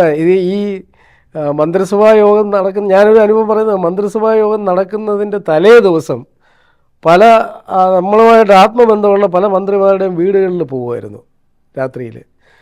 അപ്പോൾ രാത്രിയിൽ അവിടെ ചെന്ന് അവരുമായിട്ട് സംസാരിക്കുന്ന കൂട്ടത്തിൽ അവരുടെ മേശപ്പുറത്താണ് ഈ ക്യാബിനറ്റ് നോട്ട് ഇരിക്കുന്നത്. അപ്പം അതൊക്കെ ഈ ബന്ധമുണ്ടെങ്കിൽ നമുക്ക് ഈ ക്യാബിനറ്റ് നോട്ടൊക്കെ എടുത്ത് മറിച്ച് നോക്കാൻ പറ്റും. മറിച്ച് നോക്കുമ്പോൾ അതിനകത്ത് വളരെ രസകരമായും രഹസ്യ വിവരങ്ങളും അതിനകത്തുണ്ടാകും. അതൊക്കെ പിന്നീട് അന്ന് തന്നെ റിപ്പോർട്ട് ചെയ്യണമെന്നില്ല, മന്ത്രിസഭാ യോഗം കഴിഞ്ഞതിന് ശേഷം ബ്രീഫിങ്ങിൽ ചിലപ്പോൾ പല കാര്യങ്ങളും പറയത്തില്ല മുഖ്യമന്ത്രിമാരെ, ഒളിച്ചു വയ്ക്കുന്ന കുറേ കാര്യങ്ങളുണ്ട്. അപ്പോൾ അത് നമുക്ക് ഈ ക്യാബിനറ്റ് നോട്ട് നേരത്തെ കണ്ട് മനസ്സിലാക്കി കഴിഞ്ഞാൽ അടുത്ത ദിവസം ഇത് എക്സ്ക്ലൂസീവായിട്ട് റിപ്പോർട്ട് ചെയ്യാൻ പറ്റും. അങ്ങനെയുള്ള ഇതുണ്ട്. പിന്നെ അതുപോലെ തന്നെ മന്ത്രിസഭാ യോഗത്തിനകത്ത് നടക്കുന്ന തർക്കങ്ങളും വലിയ അതും പ്രത്യേകിച്ച് UDF ഗവൺമെൻറ്റിൻ്റെ കാലത്തുള്ള മന്ത്രിസഭാ യോഗങ്ങളിൽ വളരെ പിന്നെ തർക്കങ്ങളും വഴക്കും ഇതുമൊക്കെ നടക്കാറുണ്ട്. മന്ത്രിമാർ തമ്മിൽ അങ്ങോട്ടും ഇങ്ങോട്ടും പിന്നെ മോശമായ പദപ്രയോഗം നടത്തുകയും അതുമൊക്കെ ചെയ്യാറുണ്ട്. അപ്പോൾ ഇത് ഒക്കെ പിന്നീട് നമ്മൾ റിപ്പോർട്ട് ചെയ്യാറുണ്ട്. മന്ത്രിസഭാ യോഗത്തിൽ നടന്ന സംഭവങ്ങൾ എൻ്റെ രസകരമായ ഇത്തരം കാര്യങ്ങൾ റിപ്പോർട്ട് ചെയ്യാറുണ്ട്. അത് ഈ മന്ത്രിമാരായിട്ടുള്ള ആത്മബന്ധത്തിൽ നിന്ന് കിട്ടുന്ന വിവരങ്ങളുടെ അടിസ്ഥാനത്തിലാണ്. അത് പത്രപ്രവർത്തകർ ഏറ്റവും ഇത് ചെയ്യേണ്ട ഇത് എല്ലാവരും നമ്മളെ സോഴ്സുകളെന്ന് പറയുന്ന ആളുകളുമായിട്ട് നമ്മളൊരു ആത്മബന്ധം പുലർത്തുക എന്നുള്ളതാണ്. സോഴ്സ് വെളിപ്പെടുത്താനും പാടില്ല. അപ്പോൾ അതാണ് ഏറ്റവും. അതുപോലെ തന്നെ പോലീസ് എൻ്റെ ഒരു പ്രധാന പോലീസിൻ്റെ ഏറ്റവും പോലീസ് ബീറ്റ് നമ്മൾ നോക്കുന്നത് ആദ്യം ബേസിക് ആയിട്ട് നമ്മൾ അറിഞ്ഞിരിക്കേണ്ട ഒരു കാര്യം, ഒരു പോലീസ് സ്റ്റേഷനിലെ കോൺസ്റ്റബിൾ മുതൽ ആ പോലീസ് സ്റ്റേഷനിലെ SHO സർക്കിൾ ഇൻസ്പെക്ടർ, അത് കഴിഞ്ഞുള്ള DYSP എന്ന് പറഞ്ഞാൽ അസിസ്റ്റൻറ്റ് കമ്മീഷണർമാർ, തിരുവനന്തപുരം സിറ്റിയിലാണെങ്കിൽ അല്ലെങ്കിൽ DYSPമാർ, ഇങ്ങനെയുള്ള ഇവരുമായിട്ടെല്ലാം നമ്മൾ നിരന്തരമായി കാണുകയും ബന്ധപ്പെടുകയും അവരുമായിട്ട് സംസാരിക്കുകയും ചെയ്താൽ മാത്രമേ അവരിൽ നിന്നൊരു വിവരം നമുക്ക് കിട്ടുകയുള്ളൂ. അപ്പോൾ അങ്ങനെ ഒരു ബന്ധം ഉണ്ടാക്കിയെടുത്താൽ അവരാദ്യം ഒരു സംഭവം ഉണ്ടായാൽ നമുക്ക് കേരളത്തിൽ ഇന്ന ആളിനെ വിളിച്ച് പറയാം, അത് നന്നായിട്ട് വരും എന്നുള്ള ഇത് അവരുടെ മനസ്സിനകത്ത് കിടക്കും. അങ്ങനെയാണ് എനിക്ക് പല പോലീസുമായി ബന്ധപ്പെട്ട പല എക്സ്ക്ലൂസീവ് വാർത്തകളും ലഭിച്ചിരുന്നത്. അവാർഡുകൾ നിരവധി അവാർഡുകൾ കിട്ടിയിട്ടുണ്ട്. എല്ലാമൊന്നും എനിക്ക് പെട്ടെന്ന് ഓർമ്മ കിട്ടുന്നില്ല. ആദ്യം കിട്ടിയ അവാർഡാണ് ഈ ഇന്ത്യൻ മെഡിക്കൽ അസോസിയേഷൻ്റെ ഞാൻ നേരത്തെ പറഞ്ഞ സിറിഞ്ചുമായി ബന്ധപ്പെട്ടുള്ള റിപ്പോർട്ടിന്.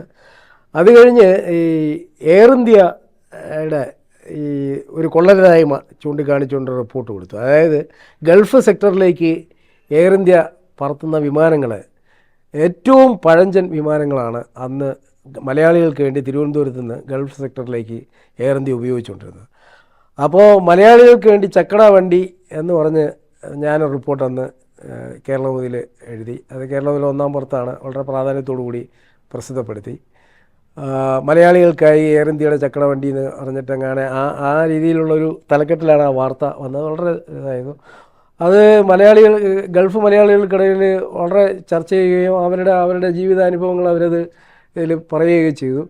അതിൻ്റെ അടിസ്ഥാനത്തിൽ അന്ന് VK കൃഷ്ണമേനോൻ സ്മാരക സമിതി എന്ന് പറഞ്ഞ ഇവിടെ ഒരു ഇതുണ്ടായിരുന്നു. അവർ VK കൃഷ്ണമേനോൻ സ്മാരക അവാർഡ്, മികച്ച പത്രപ്രവർത്തകനുള്ള അവാർഡ് തന്നായിരുന്നു. പിന്നെ ഈ എക്സൈസിലെ ഈ സോൾവൻസി സർട്ടിഫിക്കറ്റ് തട്ടിപ്പുമായിട്ട് ബന്ധപ്പെട്ട് ചലഞ്ച് മെമ്മോറിയൽ എന്നുള്ള ചലഞ്ചിൻ്റെ അകാലത്തിൽ മരിച്ച ഒരു വിദ്യാർത്ഥി ഉണ്ടായിരുന്നു. അയാളുടെ അച്ഛൻ ഏർപ്പെടുത്തിയൊരു അവാർഡുണ്ടായിരുന്നു. ആ അവാർഡ് കിട്ടി. ഇങ്ങനെ നിരവധി പ്രേം നസീർ അവാർഡ്, വയലാർ സ്മാരക സമിതി അവാർഡ്, അങ്ങനെ തുടങ്ങി ഒത്തിരി അവാർഡുകൾ കിട്ടിയിട്ടുണ്ട്. എല്ലാ അവാർഡുകളുടെയും എനിക്ക് അങ്ങോട്ട് പെട്ടെന്ന് ഓർമ്മകൾ വരുന്നില്ല. പ്രധാനപ്പെട്ട അവാർഡുകൾ ഇതൊക്കെയാണ്. എല്ലാം കൂടുതലും ഈ ഇൻവെസ്റ്റിഗേറ്റീവ് റിപ്പോർട്ടിങ്ങുമായി ബന്ധപ്പെട്ടുള്ള റിപ്പോർട്ടുകൾക്കാണ് ലഭിച്ചിട്ടുള്ളത്. സത്യത്തിൽ എൻ്റെ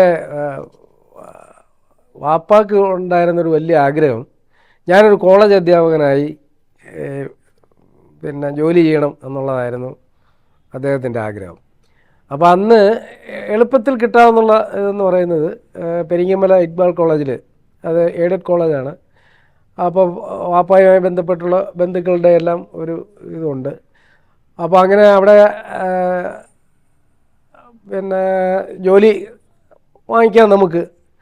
പക്ഷെ അന്ന് ഈ ക്യാപിറ്റേഷൻ ഫീ പോലെ ഉള്ള ഒരു സമ്പ്രദായമാണ്. 50,000 രൂപയാണ് അന്നത്തെ.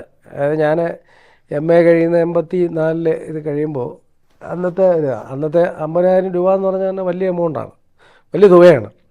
അപ്പം ഞാൻ പറഞ്ഞ 50,000 രൂപ അന്നും ഈ പത്രപ്രവർത്തനം ഇങ്ങനെ ഈ ഓർമ്മയിൽ അല്ല ഈ ബോധത്തിലിങ്ങനെ കിടക്കുന്നതുകൊണ്ട് ഈ പറഞ്ഞ പോലെ സമതാളവും ഒക്കെ ഇറക്കിക്കൊണ്ടിരിക്കുന്ന ഒരു സമയമായിരുന്നു. അപ്പം ഞാൻ പറഞ്ഞ അങ്ങനെ പൈസ കൊടുത്ത് ജോലി വാങ്ങിക്കണ്ട, അങ്ങനെ വേണമെങ്കിൽ ഞാൻ ടെസ്റ്റ് എഴുതി നോക്കാം എന്ന് പറഞ്ഞു. പക്ഷെ അങ്ങനെ ഇരിക്കുമ്പോൾ 1980 84 അവസാനം ആണ്ട് 84 എനിക്ക് തോന്നുന്നു ഓഗസ്റ്റ് മാസത്തിലെങ്ങാണ്ടാണ് കേരളമുതിലൊരു പരസ്യം വരുന്നത്. അവിടെ ജേർണലിസ്റ്റ് ട്രെയിനികളായിട്ട് ആളുകളെ എടുക്കുന്നു എന്ന് പറഞ്ഞിട്ട്. അങ്ങനെയാണ് ഞാൻ കേരളമുതിയിൽ അപ്ലൈ ചെയ്യുന്നു. അവർ ടെസ്റ്റ് നടത്തുന്നു, ഇൻ്റർവ്യൂ നടത്തുന്നു. അപ്പോൾ ആ ടെസ്റ്റിന് ഞാൻ അതും കൂടെ പറയണം. ഞാൻ ടെസ്റ്റിന് അപ്പം അന്ന് കലാകൗമുദി വീക്കിലി ഉണ്ടായിരുന്നു. വീക്കിലിയുടെ എഡിറ്റർ അസോസിയേറ്റ് എഡിറ്റർമാരിൽ ഒരാൾ ശ്രീ NRS ബാബു ആയിരുന്നു. അപ്പോൾ ബാബു സാറുമായിട്ട് ഞങ്ങൾ പഠിക്കുന്ന കാലം പോലെ തന്നെ ഈ പ്രസ്താവനകളും യൂണിയൻ്റെ പ്രവർത്തനങ്ങളുമായിട്ടുള്ള ഇതൊക്കെ കൊണ്ട് സാറിൻ്റെ കൊടുക്കുമായിരുന്നു. സാർ അത് പത്രത്തിൽ കൊടുക്കുകയൊക്കെ അങ്ങനെ ഒരു ബന്ധമുണ്ടായിരുന്നു. അപ്പോൾ ഈ ടെസ്റ്റ് എഴുതാനായിട്ട് ഞാൻ കേരളത്തിൽ ടെസ്റ്റ് എഴുതാനായിട്ട് ചെന്ന് ആദ്യം കാണുന്നത് ബാബു സാറിനെയാണ്. അപ്പോൾ ബാബു സാർ എന്നോട് പറഞ്ഞു, നീ വേറെ പേനയൊന്നും വേണ്ട, ഈ പേന എന്ന് പറഞ്ഞ് സാറ് പോക്കറ്റിൽ നിന്നൊരു പേന എടുത്ത് എനിക്ക് തന്നു. ഈ പേന വെച്ച് ടെസ്റ്റ് എഴുതിയാൽ മതി എന്ന് പറഞ്ഞു. അങ്ങനെ ആ പേനയുമായിട്ടാണ് ഞാൻ ടെസ്റ്റ് എഴുതാൻ പോകുന്നത്. ആ ടെസ്റ്റിൽ ജയിക്കുകയും ചെയ്തു. പിന്നെ അവർ ഇൻ്റർവ്യൂവിന് വിളിച്ചു. അങ്ങനെ കേരളത്തിൽ ജോയിൻ ചെയ്തു. ഞാൻ പിന്നീട് ആലോചിക്കുമ്പോഴത്തേക്ക് ഈ ഒരു പത്രപ്രവർത്തകനായി കിട്ടിയ ഒരു വലിയ അംഗീകാരമുണ്ട്. സമൂഹത്തിലൊരു വലിയ അംഗീകാരമാണത്. പത്രപ്രവർത്തനം കിട്ടുന്നൊരു വലിയ അംഗീകാരം എന്ന് പറയുന്നത്, നമ്മുടെ ഈ പേരുകളിങ്ങനെ അച്ചടിച്ച് ബയലേനുകളൊക്കെ വരുമ്പോൾ നമ്മളിപ്പോൾ എവിടെയെങ്കിലും പിന്നെ അന്ന് അത് കഴിഞ്ഞ് ഈ വിഷ്വൽ മീഡിയയുടെ ഒരു കടന്നുകയറ്റം ഉണ്ടായല്ലോ. അപ്പോൾ അതുണ്ടായപ്പോഴും നമ്മളൊക്കെ പല പത്രസമ്മേളനങ്ങൾ ഏറ്റവും മുന്നിലൊക്കെ നമ്മളുള്ളപ്പോൾ നമ്മുടെയൊക്കെ വിഷ്വലൊക്കെ കാണിക്കുമായിരുന്നു. അപ്പോൾ പല സ്ഥലത്തും ചെല്ലുമ്പോൾ ഇതാണ് ഇന്ന ആൾ എന്ന് ആളുകൾ ഇങ്ങനെ പറയും. അതൊക്കെ ഒരു വലിയ അംഗീകാരമായിട്ട് എടുത്തു. പിന്നെ പരിചയപ്പെടുമ്പോൾ തന്നെ നമുക്കൊരു വലിയ അംഗീകാരം കിട്ടും. കേരളത്തിൽ ഇന്ന ഓക്കെ കൊള്ളാം, നിങ്ങളുടെ റിപ്പോർട്ടുകളൊക്കെ കൊള്ളാം, അങ്ങനെ ഒരു വലിയ അംഗീകാരം ഇത് കിട്ടുമായിരുന്നു. അപ്പോൾ ഞാൻ പിന്നെ ആലോചിച്ചപ്പോൾ ഒരു കോളേജ് അധ്യാപകനായി ഞാൻ ചിലപ്പോൾ എൻ്റെ കൂടെ പഠിച്ച പല ആളുകളും കോളേജ് അധ്യാപകരായി പിന്നീട് പ്രിൻസിപ്പൽമാരായിട്ട് റിട്ടയറൊക്കെ ചെയ്തു. അപ്പോൾ ഞാൻ ആലോചിച്ചപ്പോൾ ഒരു കോളേജ് പ്രിൻസിപ്പളിന് അല്ലെങ്കിൽ റിട്ടയർ അധ്യാപകന് കിട്ടുന്നതിനേക്കാൾ ഒരു അംഗീകാരം എനിക്ക് കിട്ടിയെന്നുള്ളത് എൻ്റെ ജീവിതത്തിലെ ഏറ്റവും വലിയൊരു നേട്ടമാണ്.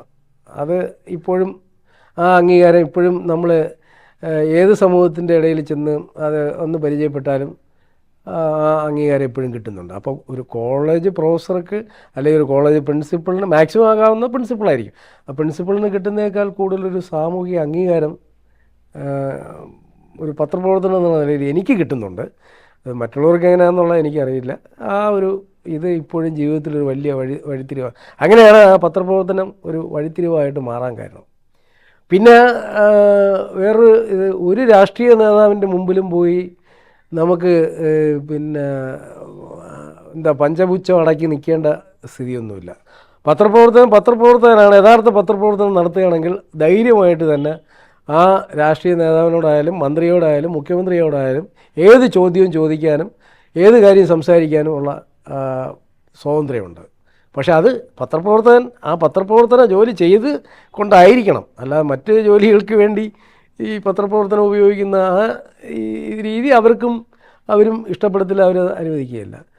അപ്പോൾ എല്ലാ മുഖ്യമന്ത്രിമാരോടും ഞാൻ നല്ല അടുപ്പമുണ്ടായിരുന്നു. അവരോടെല്ലാം ചോദിക്കേണ്ട ചോദ്യങ്ങൾ ശ്രീ AK ആൻ്റണിയോടൊക്കെ നമ്മൾ വളരെ രൂക്ഷമായ രീതിയിൽ തന്നെയുള്ള ചോദ്യങ്ങൾ ചോദിച്ചിട്ടുണ്ട്. അതൊക്കെ പിന്നീട് രാഷ്ട്രീയ രംഗത്ത് വളരെ വിവാദമായ വാർത്തകളായി മാറിയിട്ടുമുണ്ട്. അങ്ങനെയൊക്കെയുള്ള ഇതുണ്ട്. അപ്പോൾ അത് ഉണ്ട്. പിന്നെ അതുപോലെ തന്നെ അവർ നമ്മളെയും ഉപയോഗിക്കാറുണ്ട്. അവർക്കും ചില ഈ രാഷ്ട്രീയ നേതാക്കൾക്ക് അവരുടെ ഉയർച്ചയ്ക്ക് വേണ്ടിയും ചില കാര്യങ്ങൾ നമ്മളെ കൊണ്ട് ചെയ്യിപ്പിക്കും. അത് നമ്മൾ അറിഞ്ഞുകൊണ്ട് തന്നെ അത് സഹായിച്ചു കൊടുക്കുകയും ചെയ്യും. അത് നല്ല ഒരു ഇതാണ്. അവരുടെ രാഷ്ട്രീയ വളർച്ചയിലും അവരും വലിയ നേതാക്കളായി പിന്നീട് മാറുമ്പോഴും ആ ഓർമ്മ പലരും ഇപ്പോഴും നമ്മളോട് കാണിക്കാറുണ്ട്. അപ്പോൾ അത് ഒരു പത്രപ്രവർത്തനം എന്നുള്ള നിലയിലുള്ള അംഗീകാരമാണ്. 1988 ഡിസംബർ 18 ഞാൻ വിവാഹിതനാകുന്നത്. ഇപ്പോൾ ഭാര്യ ഇപ്പോൾ പിന്നെ ഹയർ എഡ്യൂക്കേഷൻ വകുപ്പിൻ്റെ കീഴിലുള്ള സിയാപ്റ്റ് എന്ന് പറയുന്ന സ്ഥാപനത്തിൽ പ്രവർത്തിക്കുകയാണ്. സർക്കാർ ഉദ്യോഗസ്ഥയാണ്. 2 മക്കളാണുള്ളത്.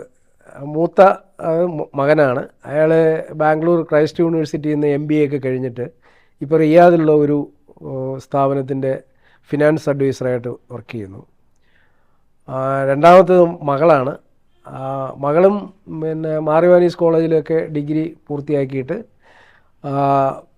ട്രിവാൻഡ്രം എഞ്ചിനീയറിംഗ് കോളേജിൻ്റെ ഭാഗമായിട്ടുള്ള ബിസിനസ് സ്കൂളിൽ CET ബിസിനസ് സ്കൂളിൽ നിന്ന് MBA പാസ്സായി.